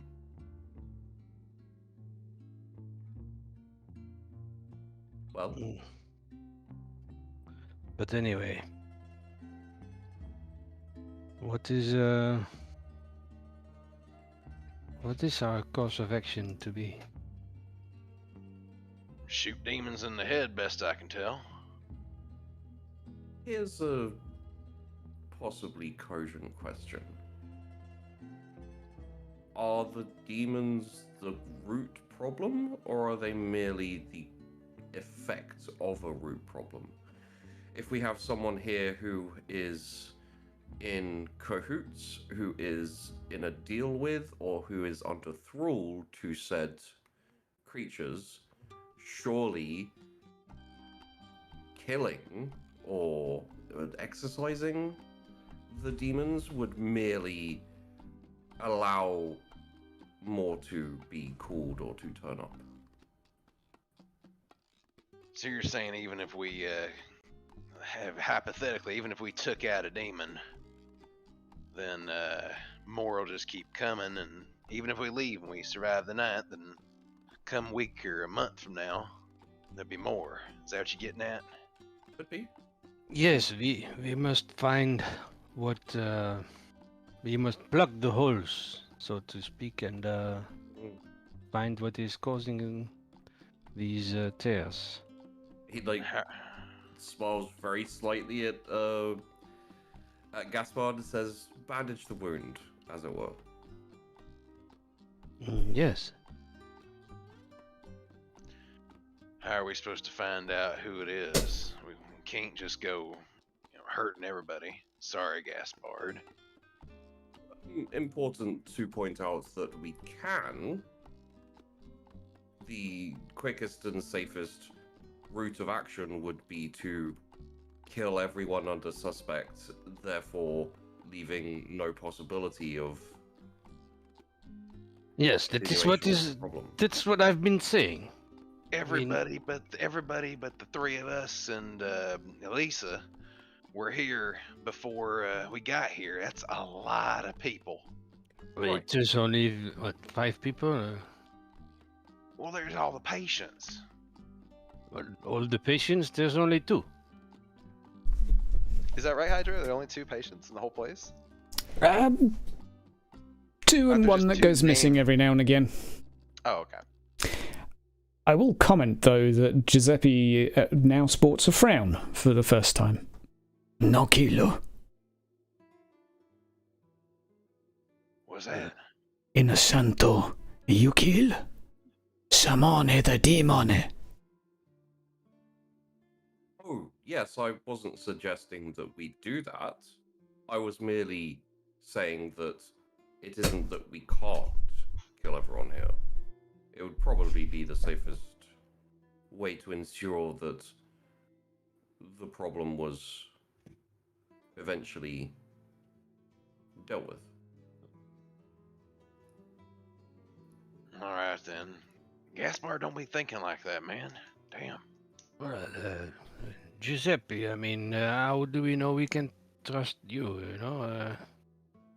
You say sospetto, but how come you not sospetto? Sospetto. He looks confused for a second, looks around him, and then raises his right hand up and shakes it a little bit, realizes his pillow's starting to be set alight, and begins to start smacking on the bed. Fakuro, demone. Fakuro. Yeah, I'll rush over. I'll take the pillow from him and start smacking against the wall a couple times, try to put it out. It's out with a couple of pats. Okay. But you can give it a good whack or two just for good measure. A few feathers come flying out of it. Hey, sospetto. Hey. Oh, that is a good point. I've been noticing a slow, insidious infiltration of magics into the temple. The people here are scrubbing with holy water, and it's having a minimal effect, but not really going to stave much off for any long length of time. Is this, how you say, this magic thing, is it something you can trace or track? Freebie for you to deadlift, as the pillow has just been slapped against the wall. One of these, let's visualize it as a tree branch, is connected to the pillow. Possibly. I do dislike the idea of being used as essentially a sniffer dog, but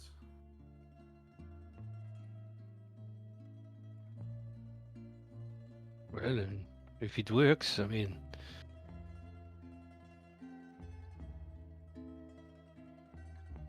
These fires must be coming from somewhere, so... Should we follow and see where they originate from? I can't promise that I'll be able to track them all the way back, but... Well, it's I worth a I try, I think. Yeah, I can't say we got any other ideas going right now. I think also we should stop by one of the priests of the temple quickly. Very well. Fine. None of them are in here, right? Not currently, no. Okay. Essentially, what I would like to do is, like, nod very vaguely at Giuseppe and leave Okay. and have a look around for one of the priests. Okay. It's not far to go. You go through the main corridor, and halfway up the stairs, you can see in front of you Martina and Marguerite having a conversation. Martina being sent to the upper west wing to help Otto scrubbing because the man is useless. Ah, okay.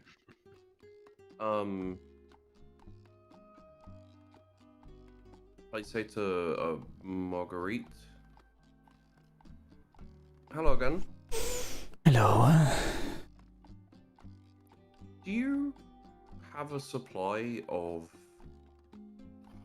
this water you're using to... It is from the well. From the well? And the well is blessed? See, Bless the water afterwards. both, but it is why the temple was built here. The spring flows from Shalia.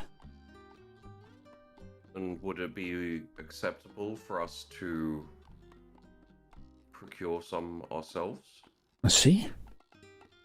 It is water for everyone. Wonderful. And just to reassure you, I don't have any nefarious purposes for the water. Thank you. No problem. And she heads off to the upper east wing, holding her mop, still like a weapon.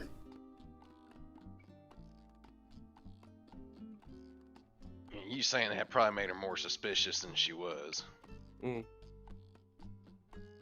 Yes, probably. I just shrugged. All right. And while we're walking around, I'd like to just reach in my bag because I'm sure it's given last night what happened with the books and things. He is curious what that book that he picked up in Rosa's room in episode 1. Just open it up just to see what kind of book this is. Okay. You'll have a couple moments to do so. Because things. And as you just open it up to flick through, it is lots of prayers to Shalia. It is you think about it, there's been a few of these books dotted around. It doesn't seem to stand out at all other than being the one that you found in that building. It's the only difference. There's multiple of these prayer books. There's one in the room with you on the table, in fact, as well. Various prayers to Shalia, things that you might recite en masse if you were having a group gathering. The only thing of interest on the first page is that it was a gift to her, though it is not signed by anyone in particular. Okay. But it's gifted specifically to her. And does it say from anyone in particular? Nope. Okay. And was there one of those books next to Giuseppe's bed? Yes. Okay. There's one next to every bed. Okay. Okay. All right. I'll put the book back up for now because it doesn't seem important, but I ain't gonna toss it. So. Deetlev, as you are on the upper floor, To your left, next to the door, this being the other side of the wall from where the painting is, where that crack in the building was spotted, there is inpouring of said magic. And So we have found the source. where it's coming in. Indeed. Furthermore, as you are stood there, the three of you, there is a knock at the door. Very solemn. Who's that? Interesting. There's nobody here, so shall we open? I mean, Might as well. I don't think the demons knocked. Well, we should consider for a moment that as far as we know, everyone is inside the temple. Yes. So he's knocking on the outside. that is what I'm saying. I mean, and as Dagmar points out, demons don't knock, so. Yeah, I when, don't- when he says that, since the only person that Dagmar knows, or rather I know, is presumably outside, possibly would be Rosa. I'm gonna say not sprinting, but I'm going to kind of do a little dwarven power walk as fast as I can to try to get outside to where that would have been. Okay, and Deetlev, do you go with? So it's like 3 meters away from you. It's the door's right there. But Just going to let them open the door. Okay. Hang on, Dagmar. Better safe than sorry, so. I'll stand at the ready. Yeah, I'll pause at the door and draw my weapon then. I'll essentially tense up. okay. I'll reach for the door and open it.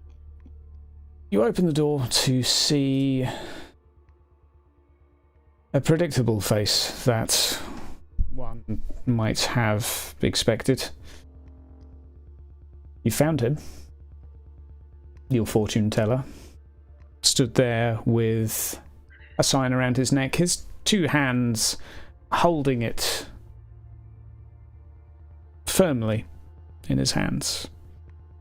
He looks up to the sky for a moment and has a very inquisitive look.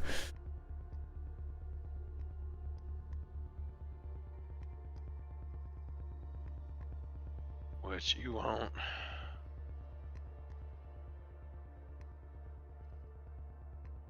He just begins tapping his board. Which, Deetlev, I would say, will be audible from where you are. Yeah, I walk forward. Okay. Deetlev following his eyes, all around above in the sky, this magic seems to spiral like a vortex before coming down into the courtyard and in.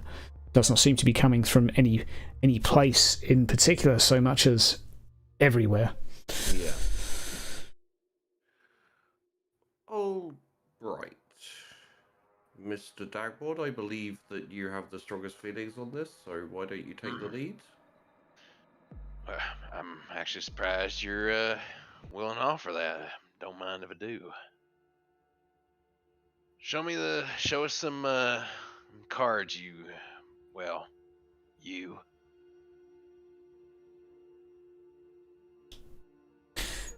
He Get on with it. steps back onto the balcony and sits down, legs crossed. I look to the others. Remember, y'all. Whichever one farthest away, pick that card. We'll rush over to the closest one, and I'll lead the charge. Very well. Sure Just will. wait. Just wait until the last second to pull the card. All right. I don't think it works that way, but very well. It's worth a try. And I'm just kind of doing like the I look like I'm like almost like ready to start a race kind of thing, like all tensed up, but I get in close, but I've got that kind of jittery look to me, the jitteriest dwarf you've ever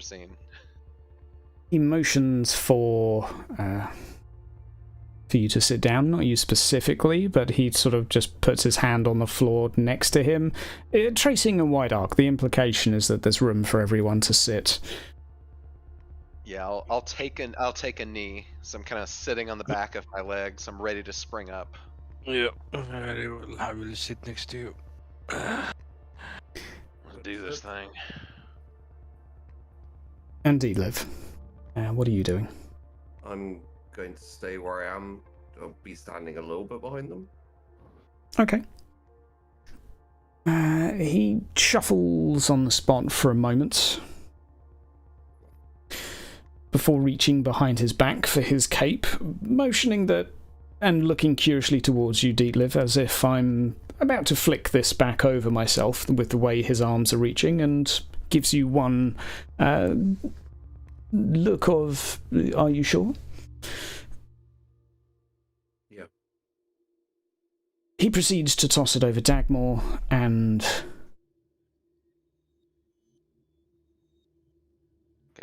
Gaspard, thank you. I keep going to call you Yoris. Maybe I should just name my next character. Stick to one name. Okay. Bear with me one moment while I just give us a slightly more aesthetic view of where we are. Right. For now, you are shrouded in darkness. Gaspard and Dagmar.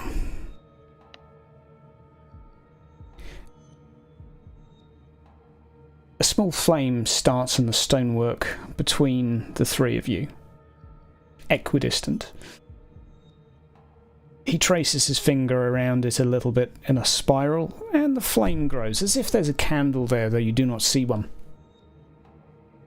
And he draws from his pocket a deck of cards, which he begins to shuffle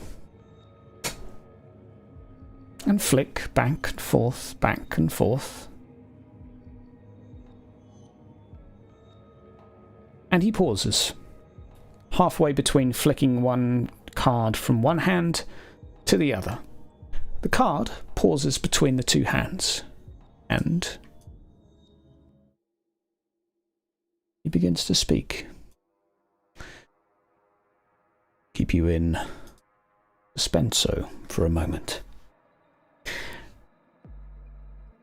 Oh God has a realm entire of itself. Each is a piece of the whole, fed and contorted by us. If this temple were to burn, all realms would be altered, as well as if a saint could return, as well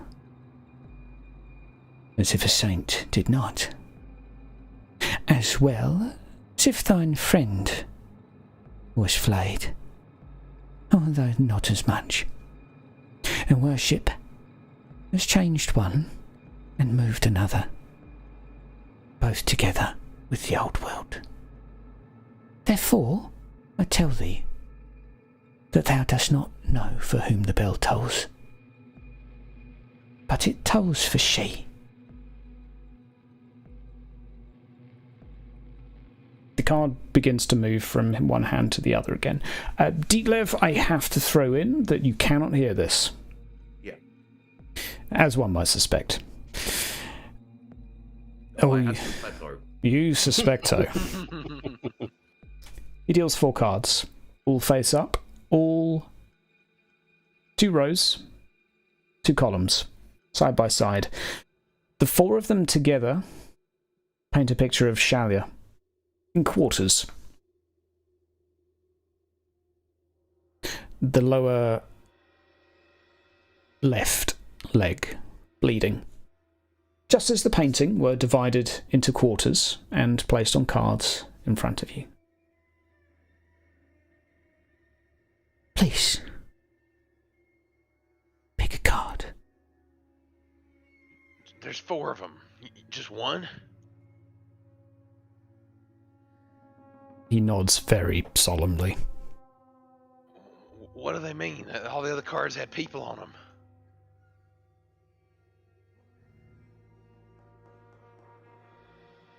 No response. Shit. Just a raised Gaspard. eyebrow. I don't know. I mean, pick the bleeding leg. I don't know.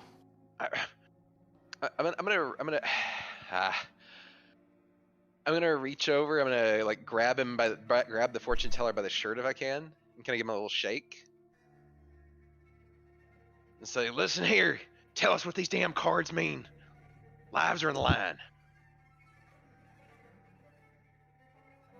He just nods and looks at the cards. Some bitch, he's useless. Shit. And so all of the cards are basically just pieces of basically that 4 picture quarters of Shalia. of Shalia. The only one that stands out differently is the bleeding part, correct? Yes. I know Furthermore, we're gonna... if it weren't stressful enough for both Dagmor and Mr. Matt right now, a hand is raised. 5. How many fingers? Lovely. Gaspard. What do we, so you said the bleeding one. Any reason why or why we shouldn't? I don't know. I mean, you said the one you pick is safe, and maybe if you pick the bleeding leg, it is healed. I don't know. Or maybe it's wounded and it's the weak spot. Dietliff was saying this place is under siege. Well, if the wound would be the weak point where you best siege it, so... Yes, and maybe 10,000 other things. Just pick one already. 4. Fine. I'll reach down and I will grab the bleeding leg card and pull it. You pick the card up and lift it up towards your face. Gaspard. You see him do so, and you see a card underneath the card he had picked. The card underneath the card he just picked was identical to the card in his hand. Although Dagmor, as you look at the hand that you have selected, it's a picture of the old crone bent over a table. I frown at it for a second. I say, "What is this? This woman's dead, or something close to it."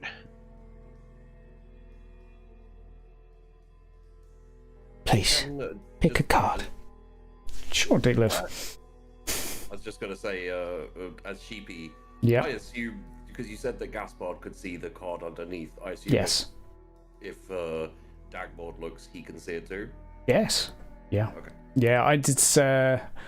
I'm assuming at the moment Dagmor is in a little bit of shock, Yeah. but yes, good point for clarifying if it wasn't made obvious that, yes, you both do see the card underneath being the same as the one you thought you had picked. Mm-hmm. 3.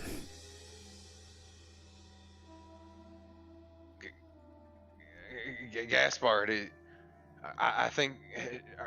do you need to take a card? Very well. And I pick the... let's make it fun. So he picked the bottom left? Mm-hmm. So the bleeding leg. Yep. Okay. Which is still there, by the way. Yes. I pick the top left. Wonderful. Wonderful. Wonderful.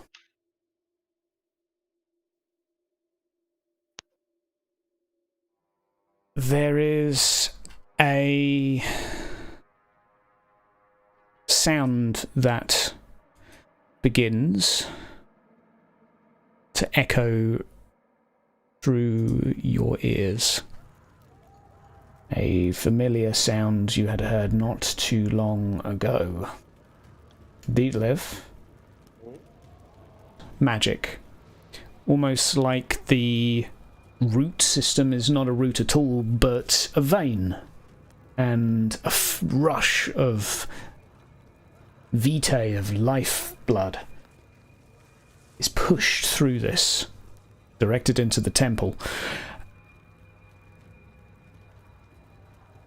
And everything around you seems ever so slightly more red in comparison to a few seconds ago. You are all now confronted with multiple cries for help coming from 3 different directions. You can probably guess which ones. Gentlemen, we're going to be back in 5 minutes. Damn you.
Welcome back, ladies and gentlemen,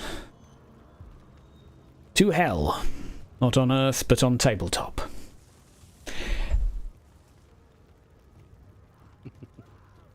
I will assume that following these noises, one of the two of you will remove this cape shrouding you from your visual senses. Yes, or perhaps swing it off. both of you simultaneously. There is an eruption of noise within the temple. You're on the upper floor at the top of the steps right now, and inside the door to your left, on the top floor, you can see flames. And yet down below, you can also hear a soft, muffled scream from the infirmary of what sounds like an old man. And simultaneously, the bottom right floor, you can hear another scream coming from, more a shout for help, Alessandro.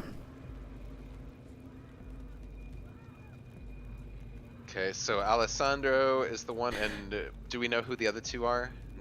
You know Otto and Martina are in the, let's say, the flaming top floor. Marguerite is in the only place that is currently not on fire, as you observe. The top left, flame 3. So, effectively, it's easier to summarize it as everywhere is on fire, bar the room that Marguerite is in on the top floor. Otto is with Martina opposite, Alessandro beneath, and the infirmary opposite beneath. I'll just make a roll. Or intelligence. No. So instinct rather than wit. Mm-hmm.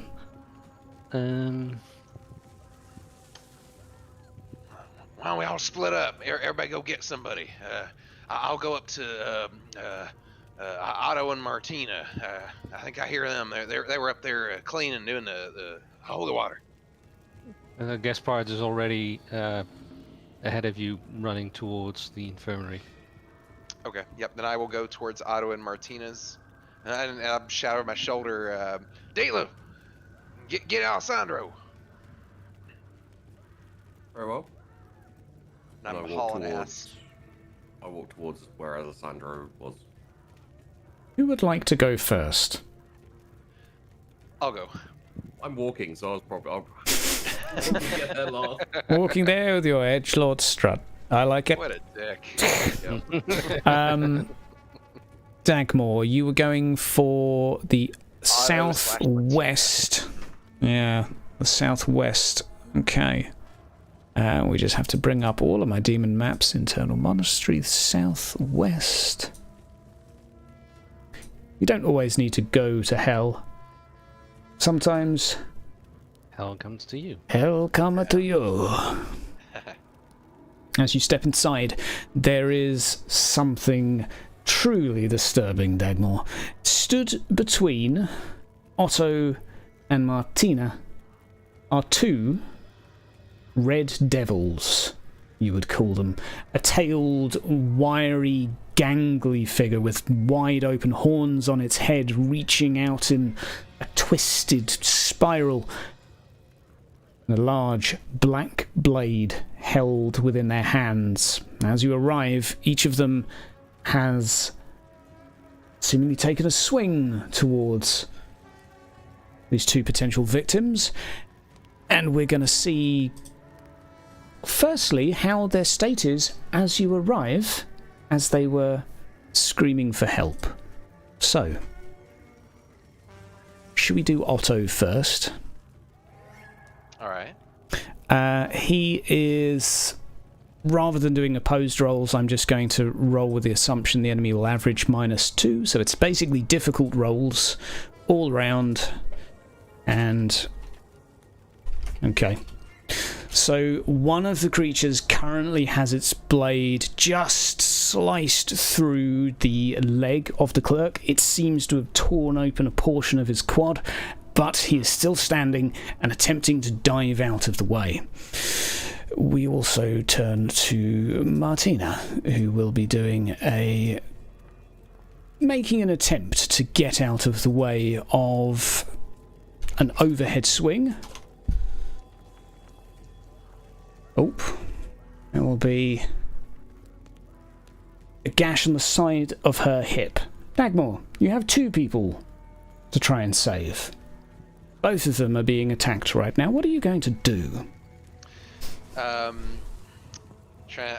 guess I'll think like my character, not like me. Pickaxe out, and I'm going to charge for the one attacking Martina. Okay. Go ahead and make me a swing. No need to target it. Okay. Challenging. Yes, there we go. Just if you need a... I'll ignore that token, because it doesn't like the PNG at the moment. Okay, a decent roll. Let's see how they fare in response. And this will be a simultaneous turn of you versus them. Oh, that's so close. Can I use that thing I got from last time to do the +1? You can use a regular fortune, or you can use your +10, but that will push you over the edge into winning this. Yeah, I'll do the +10. And I'll subtract that extra fortune I added. Okay, top stuff. Remember to click on the pick when attacking, rather than two-handed melee, because then I know how much damage you did. Oh, sorry. Gotcha. If you could do that for me now, we'll edit it to 26, because otherwise I'll be sat here for 10 minutes doing maths. So okay. go ahead and make me that roll, and we'll edit it quick. Yes, pick. Challenging roll. Okay. And then we see how much you do, because picks are pretty impressive. Oh, hot dang. Okay. And we were doing +10, so you probably want to edit it to 16. 16 whole damage. Okay, so you take a huge swipe towards this creature's hip, piercing into it, tearing off, let's say, half of the leg. The creature stumbles, staggers, and hisses back with a forked tongue in your direction. Its eyes narrowed, looking at you. You certainly have the attention of this one. Yeah, I narrow my eyes right back and get away from her, you devil.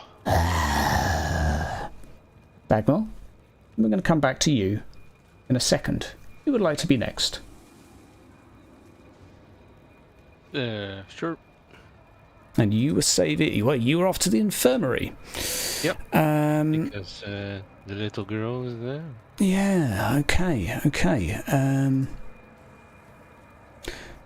But you said it was the old man, but he just heard a noise from there, so... Okay. You arrive to a similar sight, Dagmar. A fiery red devil stood there in front of you, only this time it was holding a blade facing downwards, stood over the bed of your beloved Eliza. She seemingly oblivious to this. It seems about to strike her. Well, Berserker. We agreed upon a willpower test to go. Yes, please. Frenzy. But a question first. I have the fatigue for the previous. You don't anymore. Instance. Okay. Reasons. I'll also ask you for an initiative roll after your willpower. Yep. Where's my willpower? There's my willpower. Challenging? Yes, challenging willpower to see if you go frenzied. Yes, you do. And I'll ask you for an initiative roll, please. He is one lucky SOB. And this will be... That is a very lucky roll, as you now at least have a chance of swiping this thing before it lands its blade through Eliza. Yep. So it charges in, sees that indeed there's something there. So basically, he lunges himself against this thing. Mm-hmm. He would have already drawn his rapier. So, but I think what he'll do is not even charge it, trying to impale it, but just charge it to get it off the bed, and then while they're on the ground, hopefully wrestling. And then follow-up attack. Yeah. Okay. Go ahead and make me your melee brawling or athletics. Yeah, let's see. That would be athletics to... you get a charge bonus for that. He will indeed. And then it's a 10. Okay. Okay, this is to lunge at him. Okay. Nice.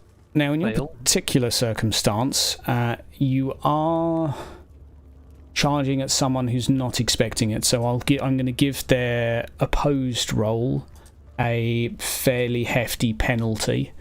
They don't have much athletics as is, but okay. Charging from behind with a rugby tackle, despite the fact it's not easy to do on such a spiked and thorny demon, you're still able to connect, not with as much force as you would like, but at least to put it off balance.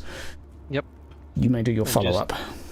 Maybe, so I wanted to charge at it and throw myself at it, but maybe I slip and miss and just grab it at the last moment and pull it away, something like that. Mm-hmm. Both of you And, still standing, sort of now cradling each other, so to speak. Yep. And I make a follow-up attack with just Okay. punch him in the face with my blade or something like that. And as you're doing so, you see down the end of the corridor, the other side, another red devil. This one attacking Giuseppe. Yeah, who cares? Indeed. Good riddance. That's could Gaspar's thoughts. It's not my thoughts. I forgive. I also suspect her.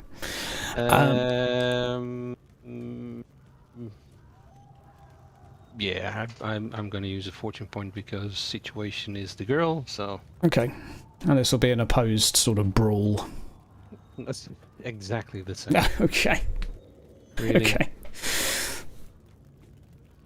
Well, it could have been worse, eh? Yep. So at the moment, you've charged in, you're lopsided in balance, you end up stood holding this demon, preventing it from slamming its blade down, but with one arm above its head and the other arm now reaching onto you, having tried to flail at it, it just pulls you close and its hissing tongue just sort of flaps and slaps against your face as it points the blade down toward you, getting ready to strike. Meanwhile, we do have something to ascertain as to what's going on down the corridor. Firstly, we have a roll against Giuseppe. It's actually Pietro, but Giuseppe will do. Okay. Could have been worse. And we're going to have a... Oh my god. Is there anything he's good at? Okay, that'll do. That'll do. How much do you suspect? Oh, no. Fortunately, okay, so the other end, for everyone knowing what's going on, although you probably barely see this, the creature raises its blade, pointing downwards, and stabs down at the young demon hunter's arm, piercing through a portion of the muscle as he rolls off of the bed and goes underneath. Okay. We're going to now come to our wizard. Who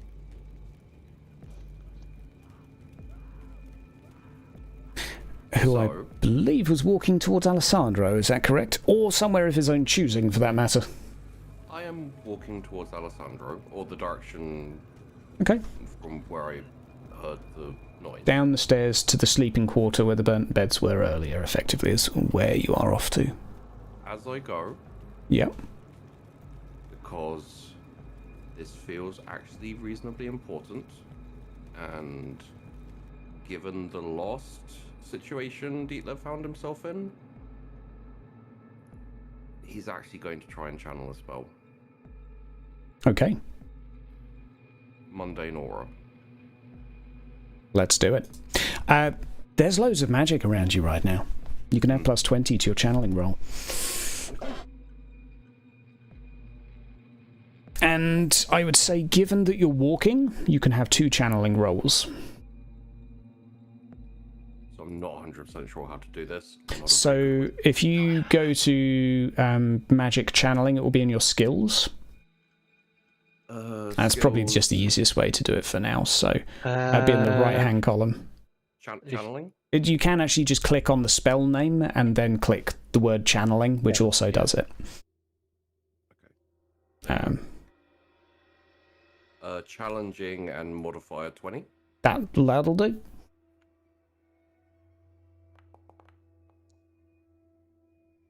Okay. We are some of the way there. You gain yourself an advantage as well. The next one will be plus 30, and effectively you are a portion of the way towards channeling this. Proportion-wise, you are on 2 out of 8.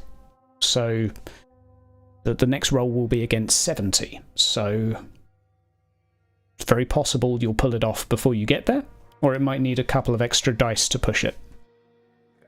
So let's have one more roll, please. This time 30.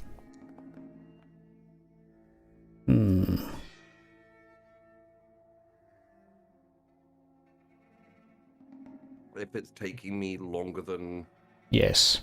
the walk, I would stop. Okay. Or I- Rerolls are available for this if you wish, but not mandatory. So the target does the target get bigger each time or smaller? For this, it got easier. So the target was 75, but Cool. 68 obviously is only a +1. So it's up to you. I will re-roll that, I think. I have a decent chance. You've got a fair chance of doing it, or not.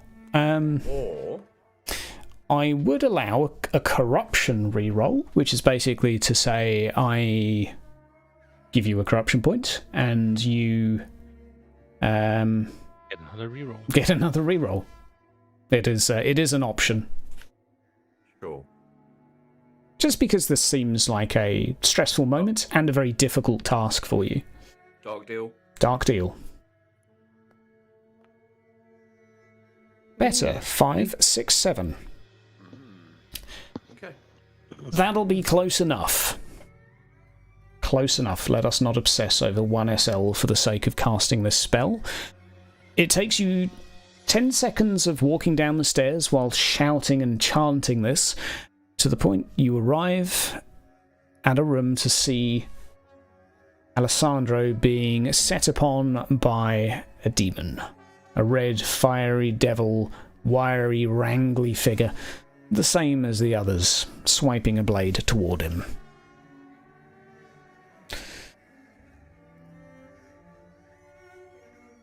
I will just briefly check and see how he is holding up against this. He is dead. Okay. Perhaps not what you were expecting to see, but you arrived to see this priest grabbing a hold of this demon and shouting in his face at the top of his lungs a prayer, which it seems to be having the equivalent effect of punching it in the face, as its face is sort of twisting left and right in a contorted manner. The demon doesn't acknowledge you arriving. Okay. I am going to stand there and see what happens. Okay. Your presence goes unnoticed. I think, if you're happy to, we will find out what happens before moving on to one of the others. And we will do a... This time, an opposed prayer. Wow. Okay. Not quite so good. The devil does manage to contort and whip its neck to the side before giving him a firm elbow to the chest to push him off. whipping its blade as he flies backwards just through the centre of his abdomen, slicing just below his pecs. A clean left to right swipe. Doesn't look like it pierced through his ribcage. He's still standing and shouting and chanting, but definitely seems like it hurt him quite a bit. And am I right in assuming you wait? You are. If anything, I would essentially step to the side to observe, but also kind of go into the shadows, essentially, somewhere where I can kind of observe, but also be less conspicuous. Okay, so you want to kind of remain out of sight, so to speak. Yeah, that is my intention. That is your intention. Well, while we are here and everyone knows what the deal is, I feel like we should find out what happens with the another roll before we return to the others. Yes, I could say, for the sake of moving forward, Dietlev wants to see what the outcome is here. Okay, fantastic. I like the fact that they both rolled really well. That is, however, another pretty nasty blow. Let me see how... Okay, fortunately for Alessandro, he seems like a really tough and robust man. He takes another swipe of this blade to his chest, now almost forming an X at the centre of his solar plexus. And yet he still seems to be standing there, resolute, shouting and chanting at the top of his lungs, a similar prayer to at least what healed your shoulder. And it seems to be working. We're going to return to you in a moment, Dietlev, as we have Dagmore to approach. Dagmore, you were with Otto and Martina. I'm getting better at finding these maps. You have the attention of the one that it was fighting Martina. Yes. And yeah, I'd say I glance over at Otto while I'm engaged with this current one and I exclaim, "Otto, get out of here! I can deal with both of them. Get out of here!" And I will take a swing at the one I'm fighting. Okay. Go ahead and make me your roll with your pick, please. Got it. Oh, and I didn't do... I should have done charging last time, and I forgot. Should have been another one. I have plus damage. 20 to this one because you have advantage as well. Oh, okay. So I'll change it to 20. All right. Roll. Whoa, something's not right there on that roll. Yeah. Did you do it and I did it? No, that was just you. Well, you rolled a 61, but you were going to have to roll again to find out what your actual target was. Gotcha. So, gotcha. just a plus 20, please. Yes. Unless the pick is broken. I think I fixed it now. Hold on. Okay. Well, and I'll edit it to a 61. Okay. Okay. Okay, there we go. Oh damn, you're not much of a fighter, are you? Okay. Well... let me see, what was that roll again? Let's see what he gets first. Okay, sure. Okay. Ooh. Let me see, so I got... Where's my roll? You've got a plus 3 to beat, so you'd have to roll under 20, or you can just take the 6 damage. Okay, yeah, I'll take it. Okay. No need to do any calculations. This blade travels clean through your clothes, clean through your armour, and tears a portion of your lower belly open. The blade travels in a good 3 inches or so, and you feel a good searing pain. 6 wounds, please. Not mitigated by armour or toughness. All you got. Alright, I'll enter. Sidebar, probably not. Indeed. Meanwhile, there is going to be a dodge test rolled by a rather slippery and somewhat wounded thespian.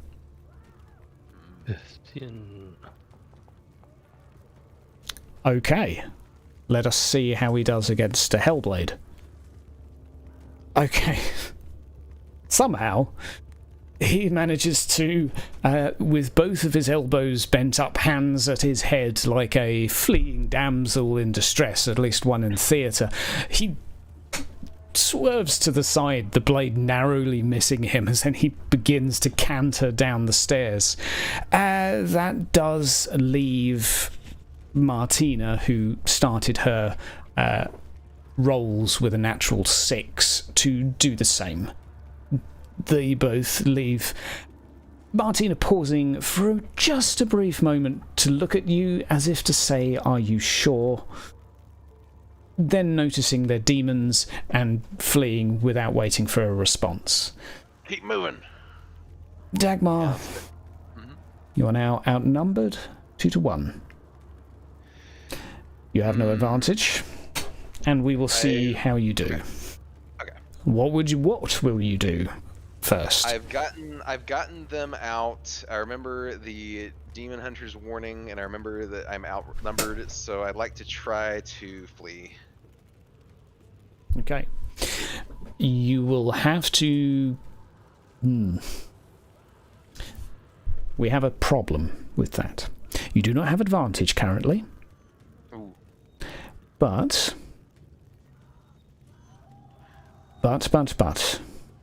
Maybe it might be time for a resilience or something of the sorts if you don't do too much. Okay, so this would be like an agility test of sorts for fleeing, right? Yes, and it's going to be opposed by 2 Hellblade swings that do outnumber you.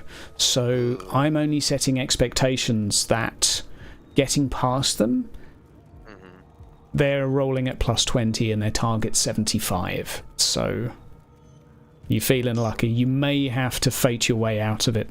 I'm just setting mechanical expectations because I know you're newer to the rules. Yeah. So I would say to Dagmar, despite that being the advice given, survival-wise, the odds are more in your favour if you fight. Okay. Yeah, I knew I did get a good hit on that one. I could at least try to take the first one down and then rethink after that. So, and yeah. there is a action we rarely use on this, but one that may be appropriate now, and that is a defensive action. In which case you can still roll, but you're not trying to hit them, you're trying to defend, so you get a +20. And what skill would that be? Like dodge? You can roll the same roll as usual, whatever roll you like. So you can basically prepare a skill. I'm bodging the rules a little bit, but it is something you can do. It just means if you win, you won't hit them or do any damage. But if you want to do a +20 roll, you could certainly do so. Now, anyway, I'm going to make 2 rolls against you. Okay. That is 1. That is 2. Dagmar, let's have yours. I think I will attack. I have no advantage, so I'll clear that. If you're doing the +20, it doesn't matter who you're rolling against, because you're not attacking. Or are you attacking? I think I am going to attack, because if I don't attack, I'm stuck. I'm stuck. Okay. The weak one. Get the weak one.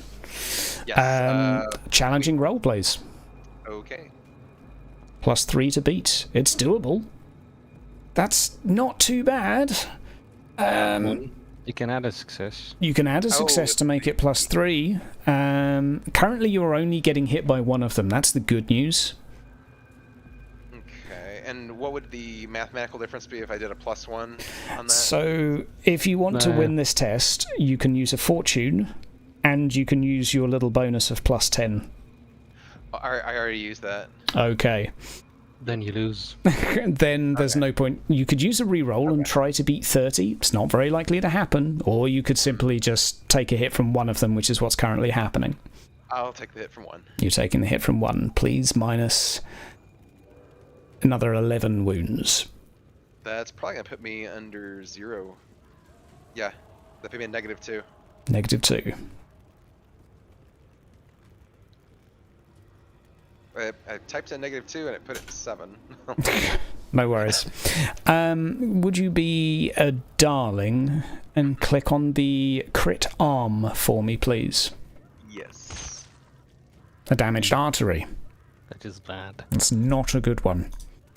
4 bleeding conditions until you receive surgery every time you take damage due to this. Okay. Effectively, you have a really fucked up arm right now, and you make Dietlev's arm look like a minor scratch. And you are below... Well, never mind. We will come back to Dagmar in a moment, who is currently hanging on to life by a thread. And we return to Gaspard. Yes.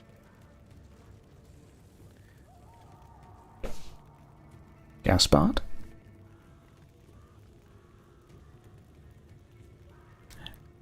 What's your plan? Do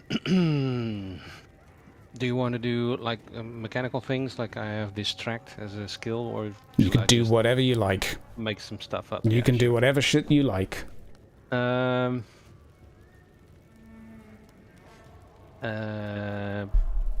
Remembering the lesson from the stern lady, the formidable.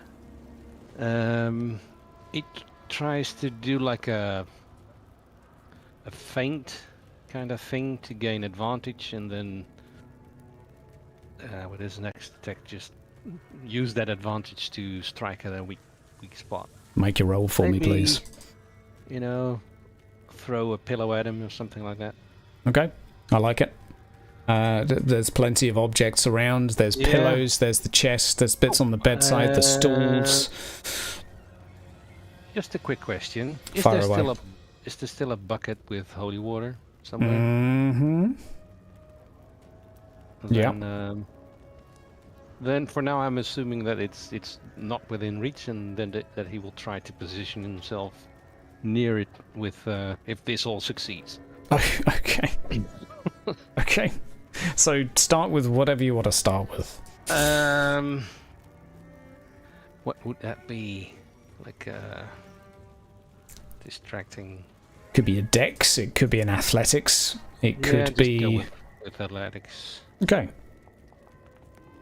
So, okay, well that works. I was going to do an intuition just to see how they read your incoming attack. Fuck. Sorry, bro. Yeah. So I guess even with a plus, it's still...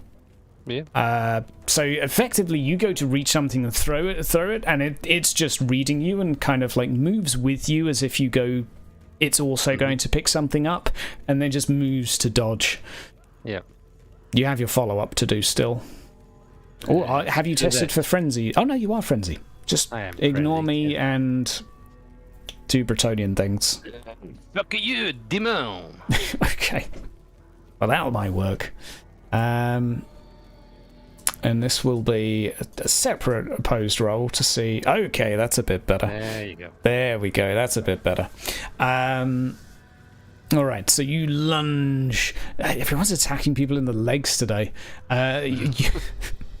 It tries to leap up onto the bed to sort of take a running jump to lunge the blade on you, and you jam your blade down through its knee, you suspect sort of right underneath the kneecap. It doesn't hiss in pain or respond as if a living creature might, but it staggers, more importantly, and ends up kneeling on the bed. Highlight, the two of you are kind of fighting over the body of Elise right now. Gaspard, you currently have your rapier inside its knee. What would you like to do now? This is your third round until we are all caught up. Reach for the bucket of holy water and throw it at him. Okay. You've stabbed it in the knee. You have your advantage, so it's a simple thing to do. You grab the holy water. I will give it a dodge with a penalty to try and get out of the way of this. And I will ask you to... it's not very good at dodging. Really bad at dodging. So, ballistic skill or dex? What do you think? Throwing is a ballistic. Skill. I mean, it makes sense. It's a bucket. I'll give you a easy roll. It's a bucket of water. It's a slow projectile, but still. Just the handle and, Yeah. momentum, things like that. You can... Okay.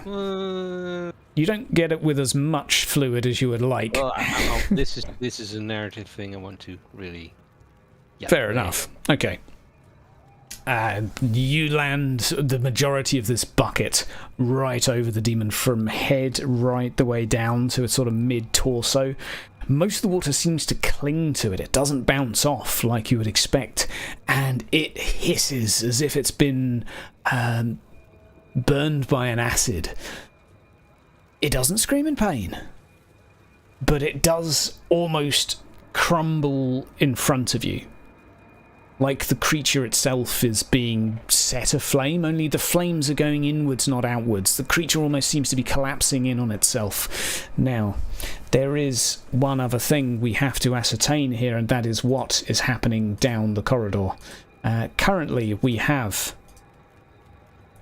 one bloodletter stood on top of a bed, trying to stab someone underneath the bed, who has... You'll have to bear with me as I didn't give him something I meant to, so bear with me a moment. There we go. It'll be worth it.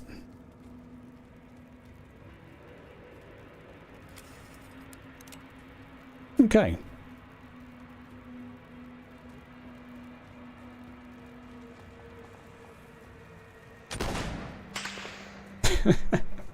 So you see the other end of the corridor, this creature stood on top of the bed, like slamming down with the sword, stab, stab, stab, trying to get the old man, and you see a explosion of feathers coming from the bed up into the air, just sort of smothering this creature in chicken feathers, most likely.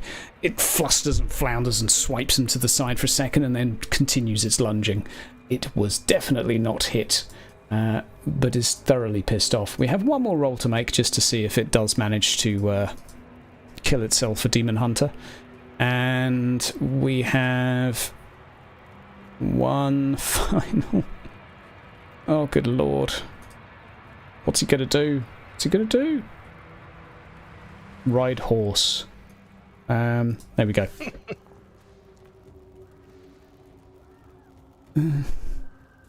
Not too good. And that is 4, 5, 6, 7 wounds. Oh, you lucky man. There is a bed between them. Yes. It's also a hellblade, though. Yeah. Yes, true. It didn't have the negative to hit. Okay, he was going to be on 1 wound, the witch hunter. He's now on 3, so congratulations. You've helped save his life. Gentlemen, now we come to something that is happening simultaneously at all 3 locations, and that is...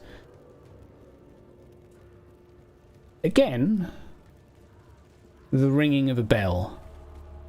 That same colossal gong that you had heard before, and with it, this time you do not collapse, you do not pass out, save for Dagmar, who we'll come to in a moment.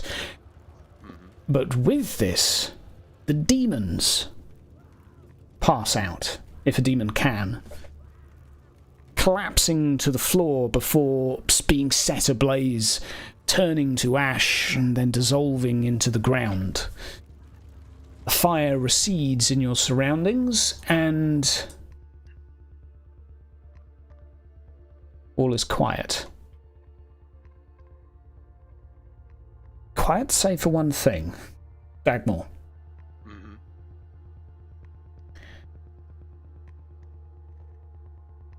What... I will explain what's happening with your body right now, and that is that you have a lot of blood coming out of your arm and you are imminently about to pass out. What would you like to do? Can I guess, tear a piece... The demons have disappeared, correct? Yes. It's disappearing in front of you as this is happening, so you're in your last couple seconds of consciousness.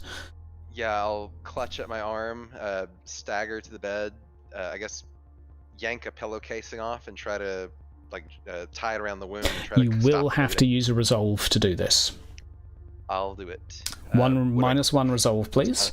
Done.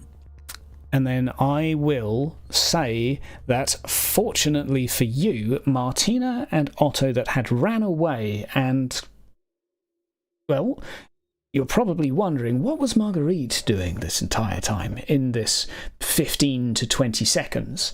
Well, she is bursting in the door right now, as this is where the majority of the commotion near her was, and sees you attempting to wrap your arm in a bandage. She will try to help, but you are going to bleed before she can heal you. So, I need you, Dagmore, to roll me a d10. Okay. And don't roll a 1 to 4. Okay, and wasn't it multiple bleeds or something? That's why you shouldn't roll 1 to 4. Oh, gotcha. Yeah. Okay. Each bleeding condition gives you 10% chance. You Gotcha. are fortunately a stubborn mule. And even with blood pouring out of you over the floor, rushing toward you, this time somewhat less reliant on prayer, Marguerite rips the pillowcase from your hand that you have started to prepare and begins to wrap it around your arm as quickly as she can. And we will just do one heal test to see if you still need to bleed out. I will give her an assistance from you for a total of +30. Actually, does she have heal? Yes, she does. Apologies. The target was 85. You have one condition left. Roll 1d10, don't roll a 1. Okay.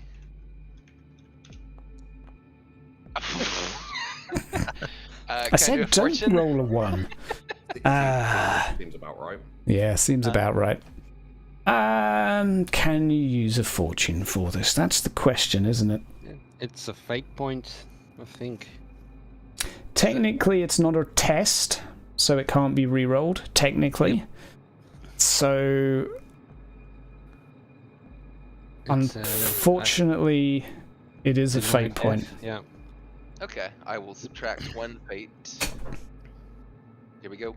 Okay. So, blood oozing out of your arm at a rate that she, even with her proficient heal skills, is struggling to keep up with. You feel yourself getting lightheaded. Seconds from passing out, perhaps, for the last time. And then a warmth comes over you. A sense of reassurance. A mellow sound of the carrack just fills your ears for a second. And you feel your consciousness right itself again. You resist that urge to pass out. Just kind of And she- dazed with a light smile through the delirium of blood loss. Okay. Your wound is healed.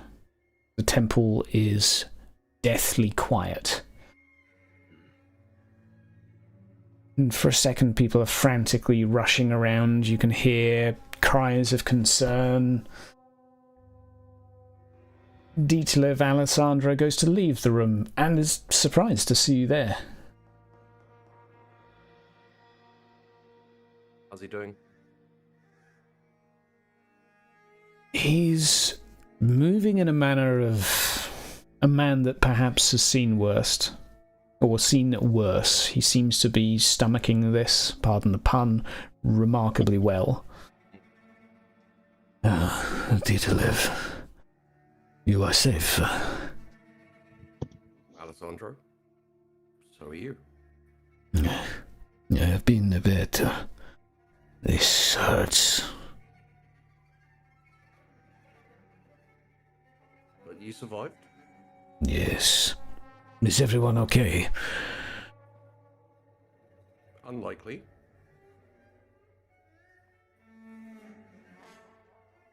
It's maybe a 2-second pause as he just sort of registers that sort of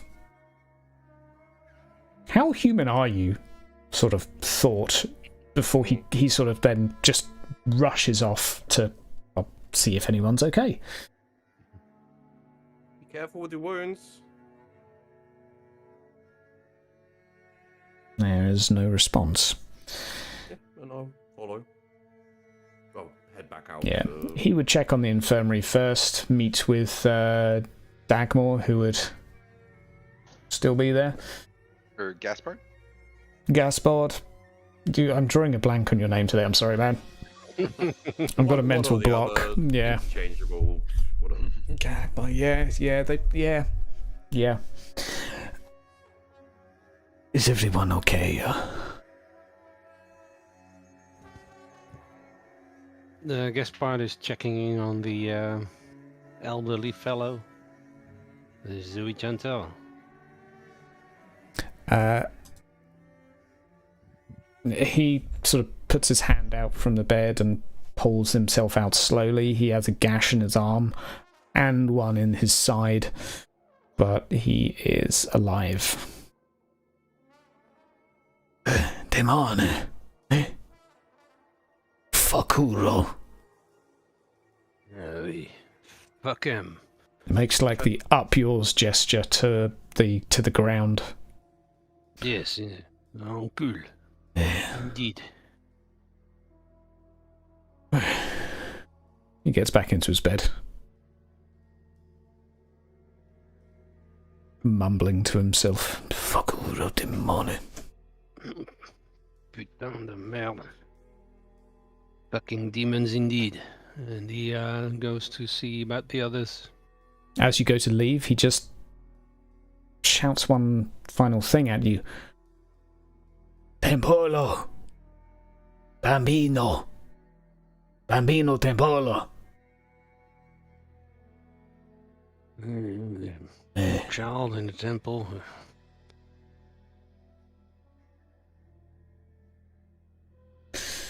Ciao. Grabs a couple of olives to start chewing on with that sort of miserable old man face, like he's just seen something he utterly detests. The face that only like a 70-year-old can pull. At which point you would bump into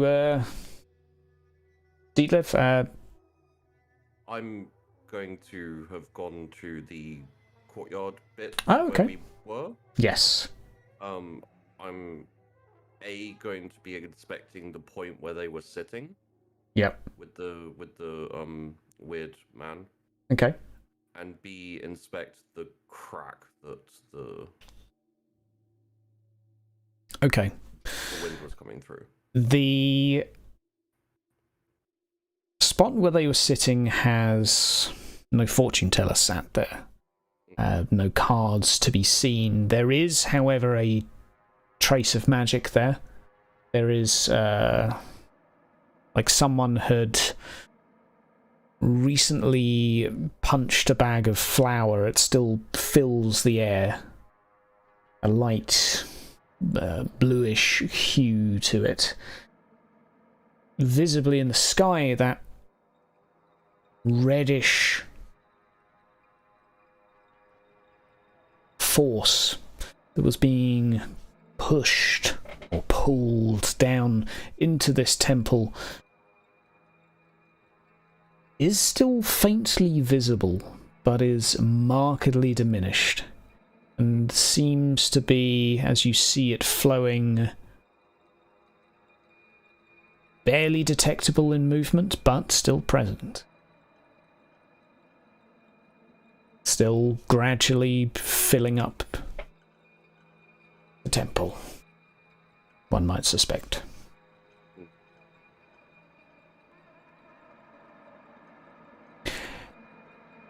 And while you are analysing, Marguerite is finishing your bandage, Bagmore, as you are barely conscious right now, but conscious. She is also going to pray for you. My arm don't feel so good. It is because you are nearly dead. Stop talking, stay still. Yes, ma'am. Good. I hush up.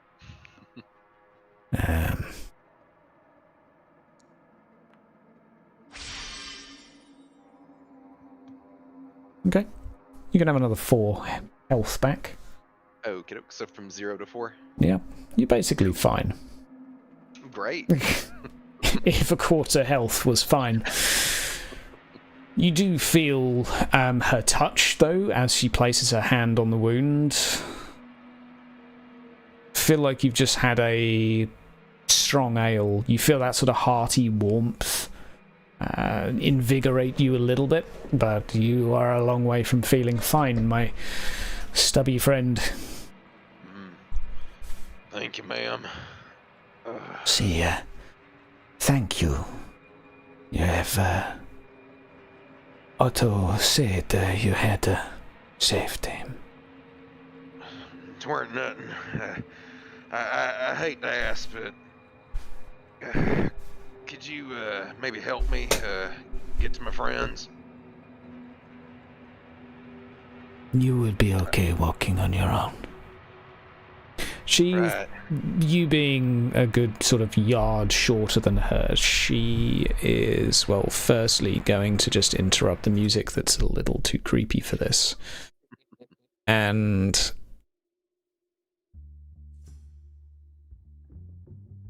a good point. A much lighter tone. She bends down. You think for a second, well, you gonna pray on me? What are you gonna do? And she just kisses the top of your hat very softly. You will be fine. I blink a little surprised at the gesture. All right. Up, come on. Right. I'll give a little like hop off the side of the bed like a kid. You feel like shit. My legs. I'll kind of stagger, nearly fall over. From the Yeah, blood you feel loss. like shit. She's just really bad with patience, I'm afraid. Yeah. I'll steady my walk and begin to kind of hobble at first out of the room because I'm still Okay. weak. And head toward the others. And will Gaspard be around at this point? Yep. Let's go to the point where you all reconvene to maybe discuss what the hell. Yeah, what the actual hell? Or Detlef? I have something I want to do. Sure. Oh no. I'd like to go outside. Yep. I'd like to go over to the original room, the original house Yep. that caught fire, and also the one that caught fire second while we were here. And I'd like to just inscribe over the top of, like, the cross frame. Yeah. Like the top of the door entering into the house. Yeah. I'd like to chisel in 2 sides crossed over. Okay. And then I'll go back. And you do so with the tip of your scythe. Yes. I like the visual. Fitting music as well. Yeah. Do you should I go into the meaning behind that, or should we leave it? It's up to you.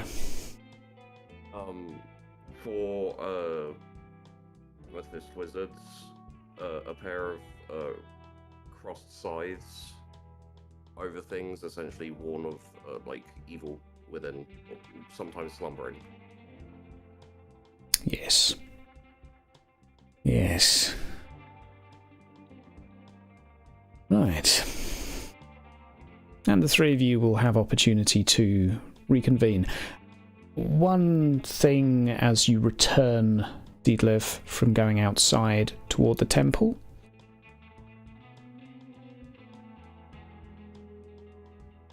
I will ask you for a single average perception roll, please, for what you may notice. Or may not. That is a good roll. Thank you. Brushing past you, though in the periphery of your vision, you have that kinetic experience as if someone just brushed against your leg in a marketplace, walking down the street. Someone small. Your left thigh softly, as if someone brushed against you, but maybe they were not entirely there. Heading in the direction away from the temple. Just get that sensation your path has just crossed with someone or something. Like someone walked over my grave. Yes. But difficult to know what to make of it. Yet it happened. Gentlemen, I think... Yep, sorry. A second. Then just keep going. Yeah. Much to contemplate. Signores. On the upper floor, you gather. I will say, certainly some fuss is being made of you, Dagmore, but if you need a moment alone with the others, it will be honoured. But you will have Otto and Martina basically floundering over you, singing your praises.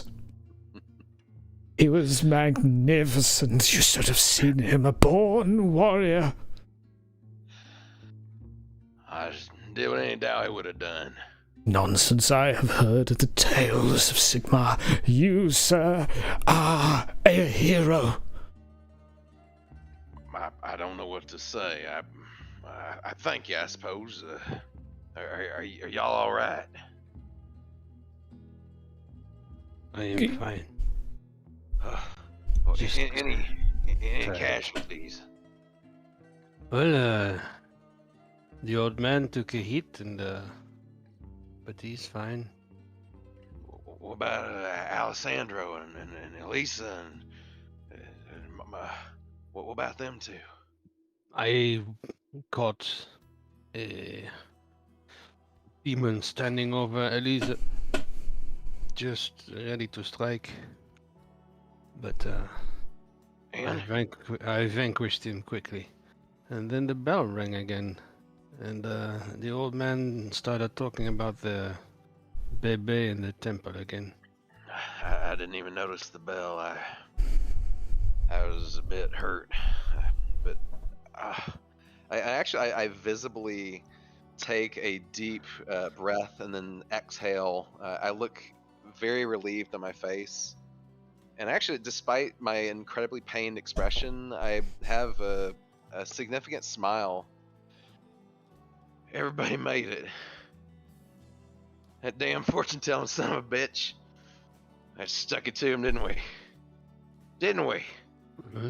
Perhaps someone else did it for us. Yeah. I mean, I've been roast again. our associate Dietlef here will probably agree with me that fate is not something you can change so easily. So, Are we by ourselves currently? No, I think Otto And Martina were there, but as you've started talking, Martina's just kind of pulled at Otto's sleeve to be like, leave him alone. She's far more socially intelligent than he is, and has begun to sort of drag him out of the rooms. Farewell, my hero. Until next time. If you need anything, I will be downstairs. Yes, sir. I'll keep that in mind. You take care now, Otto. And thank you again. I'll give a little nod. We'll let you recover. Right.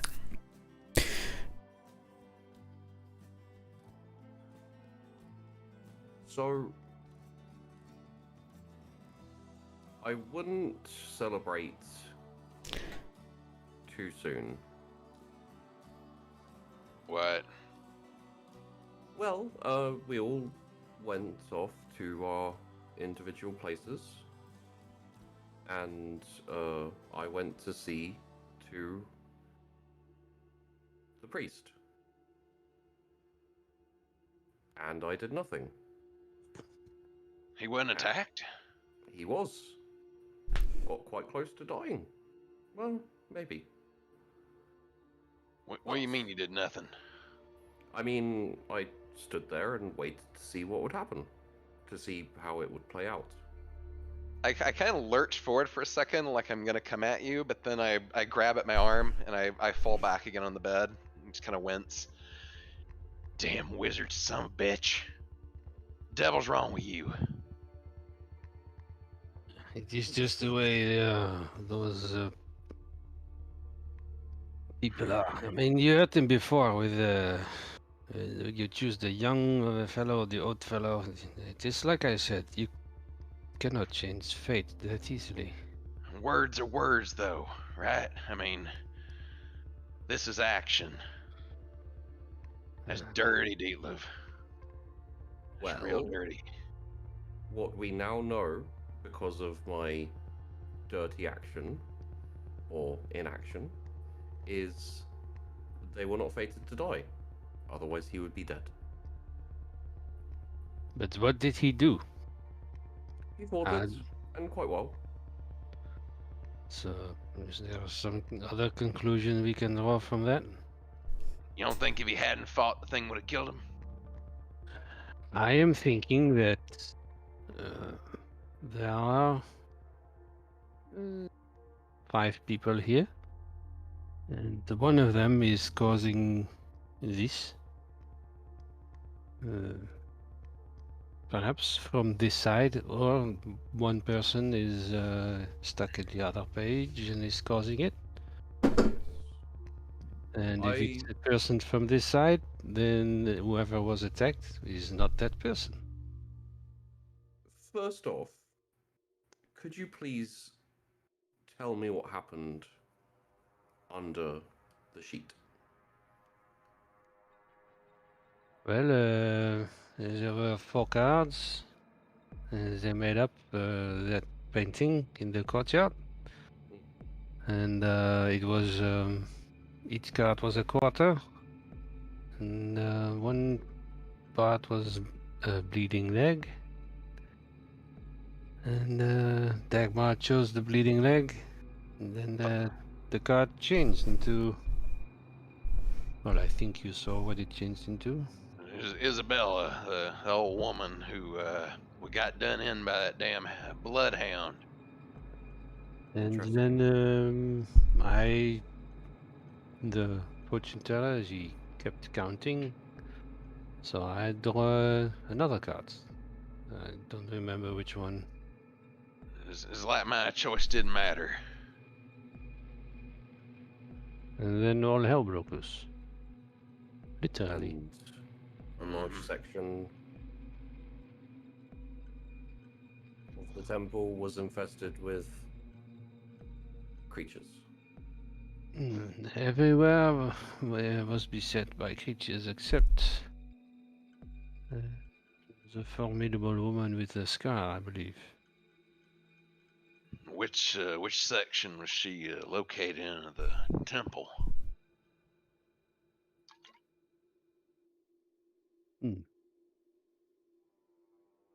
She's southwest by any chance? Which section was it? I forgot. Southeast, Southeast. upper floor. Would there be a way that we would correlate the card with Yes. where she was? Okay. Yeah, assuming it's stage left. Okay. You would refer to it as you'd refer to it as the east wing, but as you are stood there, looking out of the temple, it is on your left. Gotcha. Card Gaspard pulled the one that didn't get attacked. One I pulled did. Like I said, it's like mine just didn't matter none. Well, you have already had a hand in altering fate. So? Weren't the first time neither, though. Hmm. Even before I got here. Of course, to be fair, now that you mention it, last night I only picked once, and I think the others only picked once as well. So maybe you're on to something. It also means that we are not always picking the same thing. Come again? Well, the first time, since I have been involved in this strange card game, we were picking the person to save. This time, we were picking somewhere that didn't get attacked. Still picked a person to get saved if you think about it, though. Because she Well, didn't none of them died. Well, I mean, I know you're going to get all philosophical and say that if I just left Otto to his own devices, that I look over my shoulder, make sure he's around, that cowardly son of a bitch wouldn't have gotten himself killed. I mean, do you really think that he would have held his own against that thing? Or Martina? I don't know. I'm sure you'd love to find out. Well, however, I left the priest to his own devices, and he did not die. This proves that they are not fated to die in every choice. I don't think one incident is proof of that, because Gaspard and I did meddle in the other two incidents. I don't understand. He and I went over to he went to the infirmary and I went to the room with Otto and Martina. We distracted the demons. If we hadn't gone, they may well have died. Just because you're one priest managed to survive don't mean that all of them would have too. One person ain't a... No. I'm not saying that they were fated to die. I'm saying the fact that my priest didn't die means that they were not fated to die. An assumption that we have had and you have presented for the choice of the cards. A choice of life or death. Right. So you're saying it only guarantees the safety of somebody, but it doesn't necessarily condemn the others to death? I don't know. All I'm saying is it proves that the choice is changing and not necessarily always about saving someone. Well, if we hadn't picked a card at all, Marguerite would have had one or two of them damn things coming on her. Ain't gonna be good. I know you said she's a devil with a damn blade, but... Also, additionally, can I, Hydra, can I, the choices were 4 quarters of the, yes. of the temple, right? 4 quarters. Well, 4 quarters of Shalia, but one may extrapolate that how you wish. Representative. Quite possibly. All sections of the temple were threatened. Except top left.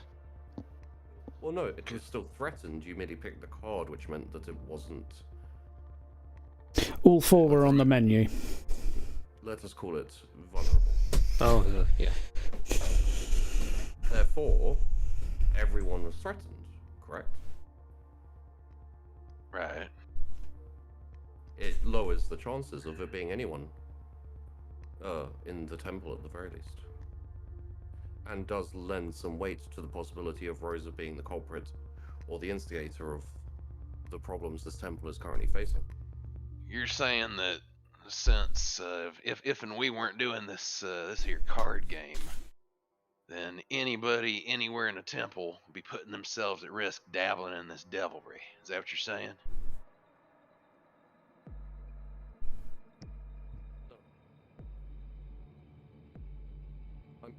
saying that the fact that everyone was, according to the cards, going to be threatened with the incursion by the beasts and subsequent assaults and attacks, it lends to the theory or the possibility that none of them are involved in the summoning the incursion of said beasts. Yes, you are correct. So I would that's really like to believe that. No. You don't know how much I'd like to believe that. Well, I don't think you would, because the extrapolation from that theory would suggest that Rosa, the young girl who is on the other side of the page, is much, much more likely to be the instigator or the cause of the problems. No, the demons were attacking her. The bitter. Right. Yes, but still, it might not be the intended effect, but more the result of her actions. So, So you Indeed. think it's an accident? well, I don't know. It's hard to say for sure. I'm merely talking odds and likelihoods. I don't like any of it.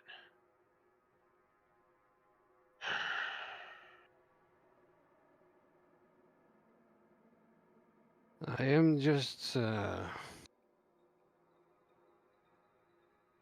wondering. I mean, the old man, he keeps saying, child in the temple, child in the temple, but I mean, what is the temple? Is it this entire building? Is it what?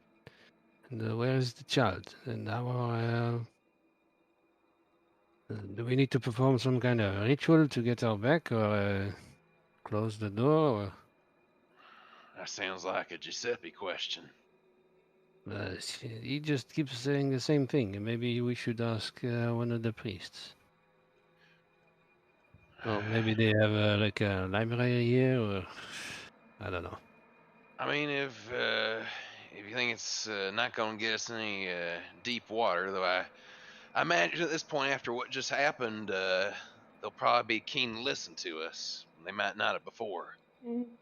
Not all of you. Not all of us, I think. Well, I reckon I can ask them. As Otto says, a damn hero apparently. That's hogwash. Like I told him, any damn Dowie would have done it. Yoongi, though, I kind of give Dietlef give him a bit of the stink eye, thinking back on how he said he did nothing. Is there an issue? Not one we need to discuss right now, I reckon. There's other things we need to deal with, ain't there? Well, if there are things we need to deal with, it would be best to get everything out in the open before we are put into a situation where it could be detrimental to what we are dealing with. Detrimental. If you want to talk detrimental, it's some bitch standing by watching a priest fight a demon in hand-to-hand combat, I'm guessing. I can't imagine he had a weapon on him. And doing nothing. That's a problem. Why? I thought you were brave after fighting that damn demon at that burning house, but now you're watching an old man get roughed up by demons. Yes.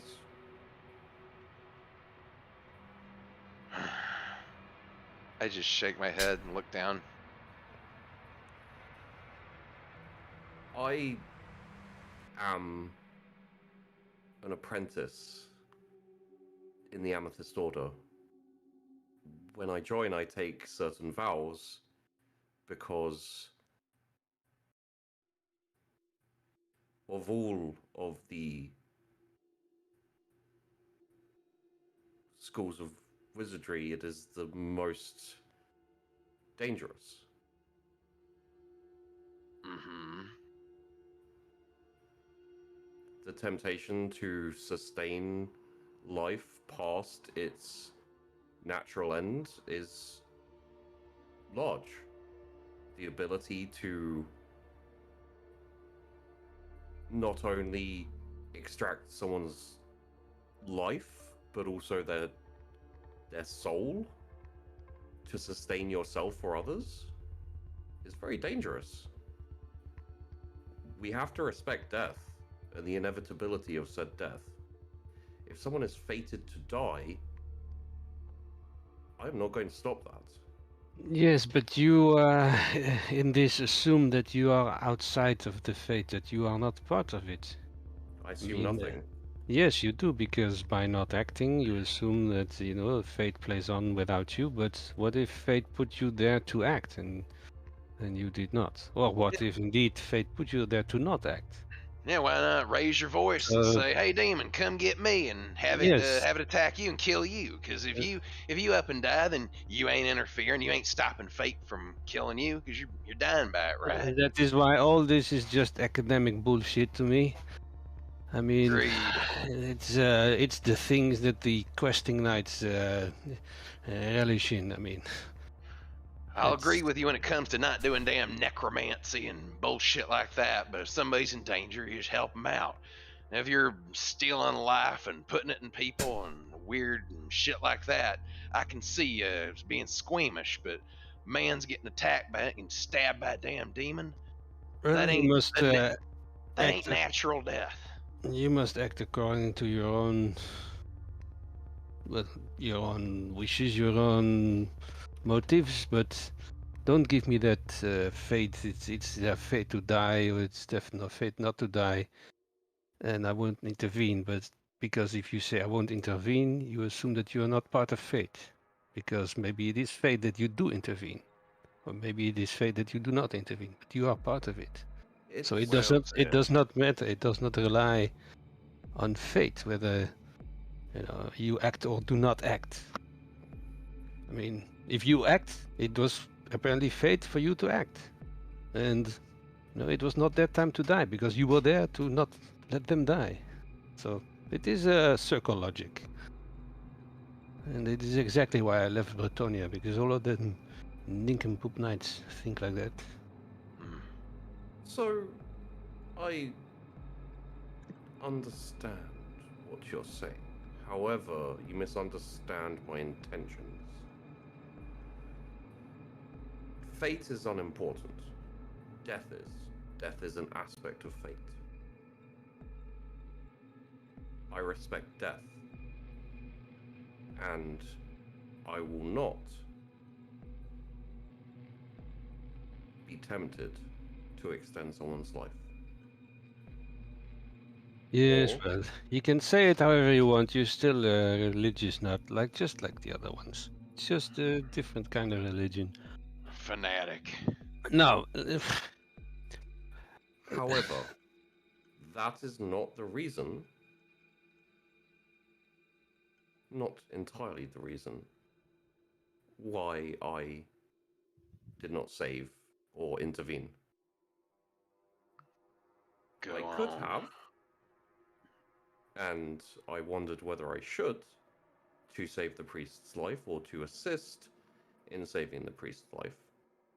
However, there are more important things to understand so that we can properly act. Now that we know, for example, that the cards are not changing someone's fate from death, changing their time of death when they should naturally move on, that is a useful piece of information. I agree, but Now that we know that everyone was under threat, that is a useful piece of information. I agree. So that is why I said, how are we going to deal with the girl on the other page? For clearly it is her, by malintent or by circumstance or by by fate. Or by accident, indeed, that she is the cause of this all. Possibly it is. We don't know for sure, but the likelihood has increased. I don't believe she's doing it on purpose. She's just a little girl and she's getting attacked by them damn things.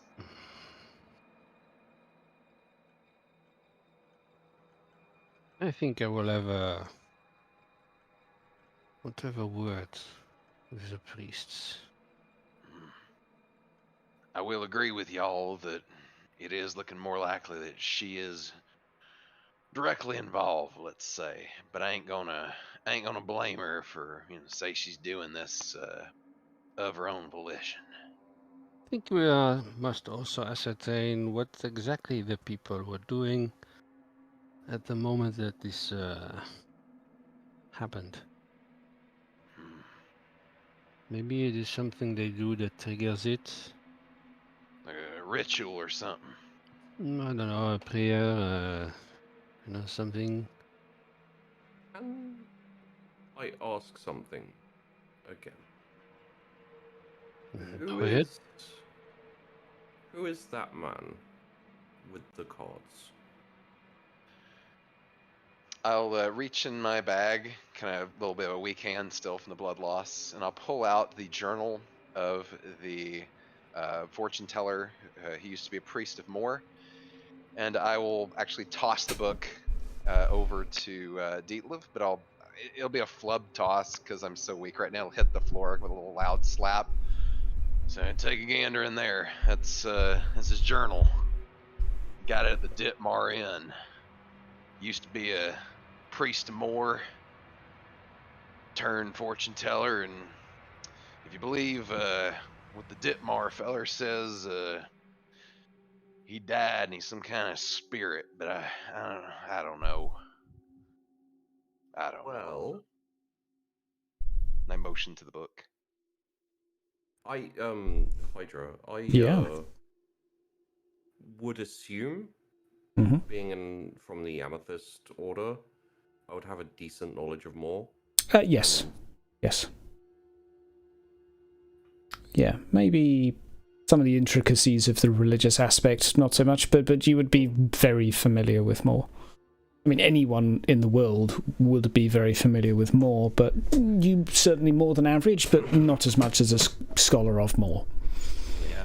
And I'll also show him the back of the card that I took with the hag. I'm assuming it has the raven on it, like the rest of the card deck. Yep. Yep. Hmm. Well, more is dedicate to guarding the souls of people who have moved on, as I remember. So,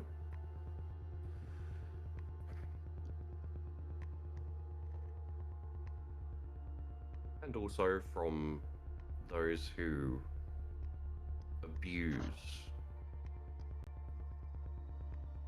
the dead.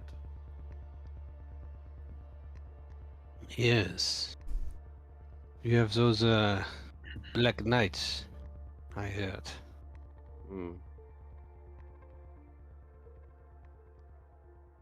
It is a thought that perhaps the task put before us is, even if it is not a particularly safe path, it is to go back through the other page and save that girl or the girl's soul. Okay, Possibly. I suppose I'm up for it, though I might need to rest up just a little bit more. Get a little more of that get praying on me. Seemed to help a little. Don't know how good I'd be in a fight right this second, but damn, I want to go. If we can save that girl.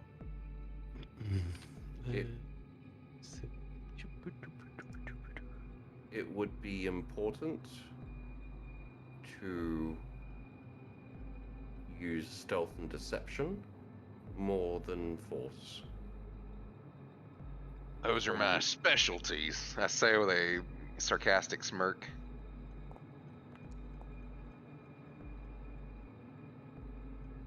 My Close enough. my thought would be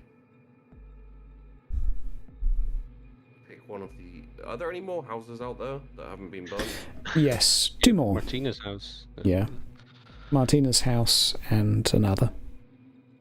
My thought would be we go through one of the unburned houses in the hope that when we go through the hole to the other page, they would be empty. We can use that as a base for reconnaissance quietly, only falling back upon, and he looks at Dagmord, force if necessary. There is a small possibility that all of this will have to end in confrontation and blood and death, but we may be able to solve the problem without resorting to that. A thought. And he kind of like snaps out of a little bit of a 1,000-yard stare, kind of, off in the distance he's been having. Yep. And I imagine snapping out of that, and a very good note to end on, to his side there is that hourglass slowly trickling into the temple. An ever slow beat. Whatever foul wind that is, gradually accumulating inside. Gentlemen, we will reconvene next week. Congratulations that no NPC died. I am legitimately impressed. Yeah. I am very surprised. I was expecting there to be multiple limbs severed. I mean, we nearly lost a player, which was fair play, and I tip my hat to you, but Giuseppe was one bad hit from death, and yeah, that could have been real bad. So cool. And also super cool that the one place you picked was the one with Warrior Your Princess. Yeah, I know. Some subconscious dice voodoo going on there. I don't. That was fine. He did really well. Yeah, that's my closing remark. Is I'm just simply impressed that, unlike the last campaign, you haven't killed all the NPCs. So yes, well done. We probably have one session, but I'm gonna be honest, it could go into 2. Yeah. So I'm prepared to do 2 more. Yeah. Yep. I Oh, I think 2's more realistic, but it depends. So, indeed, it depends how much more contemplation Dietliv does. Basically, that's the variable here. Right now, yeah. Well, if you just leave it to Dagmor, he'll just go and do stuff without thinking about it. So, so there's a lot of compression there. I'll pass over my contemplations and pass to any of you. I'm going to just go down in the order of Discord. Mr. Matt, final remarks. Yeah, it's as a fun moment of playing the character versus playing myself, because my first thought when I walked in the room was find the bucket and like throw it or kick it over towards the demons. But I was like, nope, my dwarf would charge their asses. So yeah, I'm happy with my decisions. I Not did, as much as it hurt. Yeah, I don't know. I don't think it was entirely canonical. What you did, which was and he's thrilled with the outcome of what happened because everybody lived. So yeah, you saved some lives, so tick that box. Very fun. Yeah, Very well fun. done. Sheepy. Yes, Sheepy.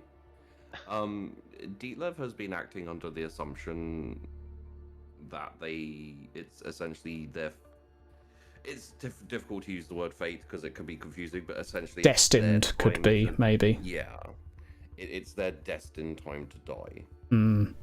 So he essentially was working under that assumption. He's not going to step in. Mm. And pretty much he was just like, yep, gonna see what happens here. I'm afraid, mate, because it's something that hasn't really been got into, but yeah, the Amethyst Order has a lot of restrictions around it. Mm. I liked your spin on your thought process there, and though I didn't chime in with this question, but I was sort of burning to ask, is okay, now that Dietlev has seen that they're not necessarily fated to die, yeah, what would he do if in that situation again? And I mean, I'm not asking for you for an answer for that, because I think that's one of those questions sometimes good to leave up in the air. Yeah. But I think that's interesting. Yeah, and yeah, it's I won't give you an answer. But, I don't want one. It's a question I want to ask. It's not an answer I want. Yep. So yeah,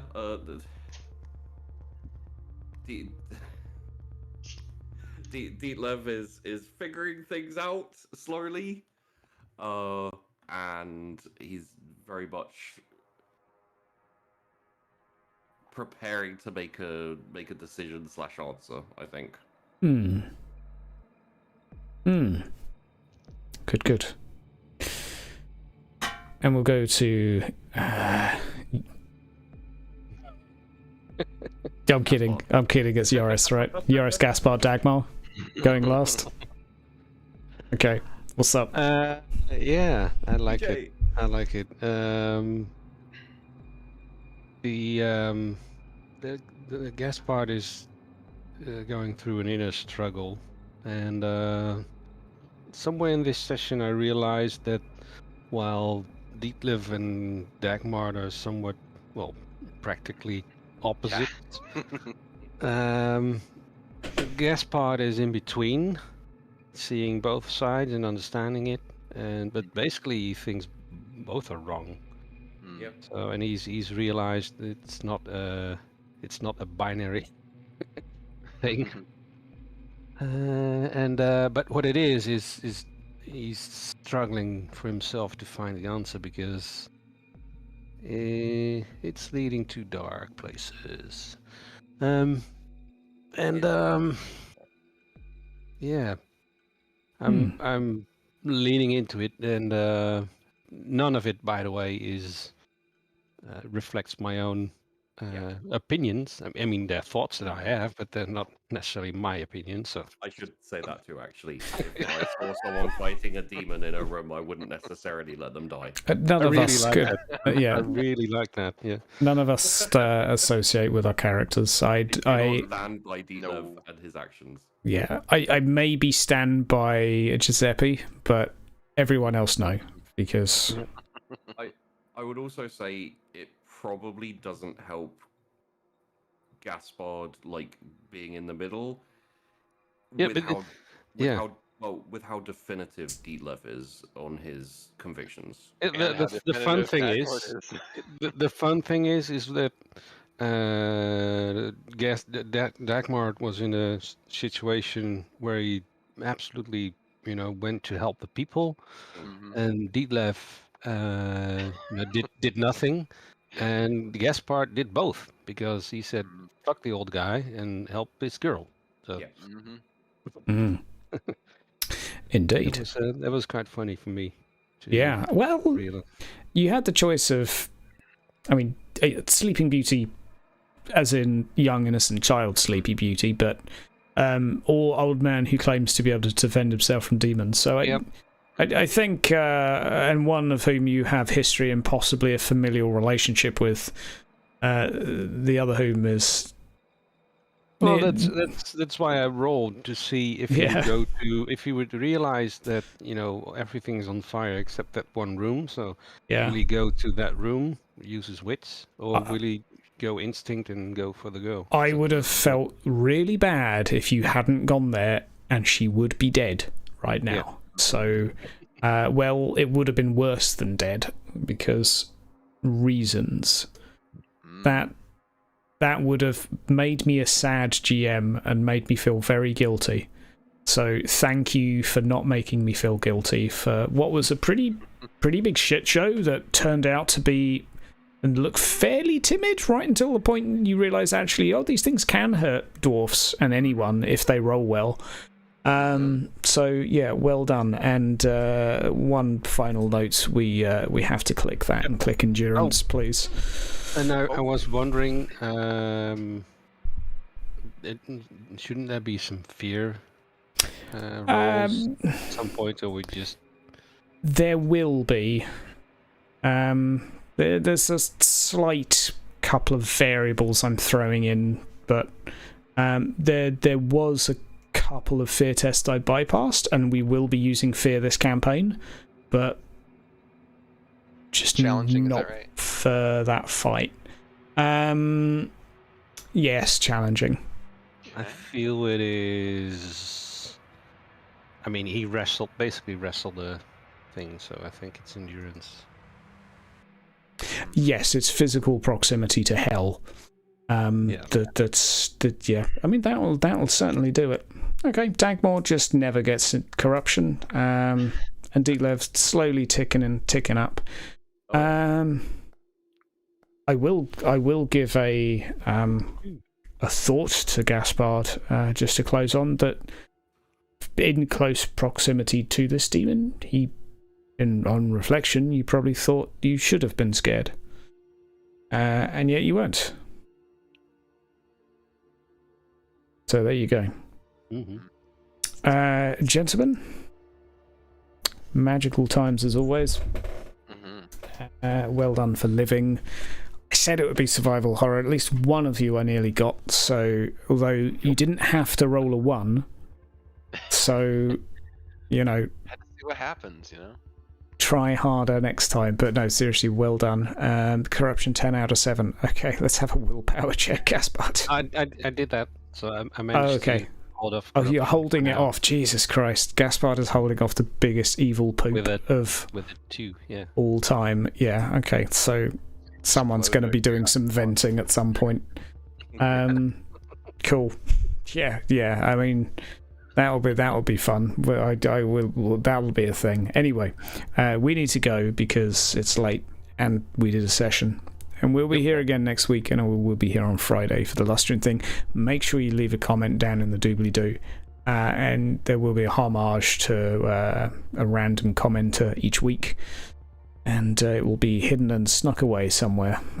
Easy to miss. So I will see you all in the future. Toodaloo. Bye-bye.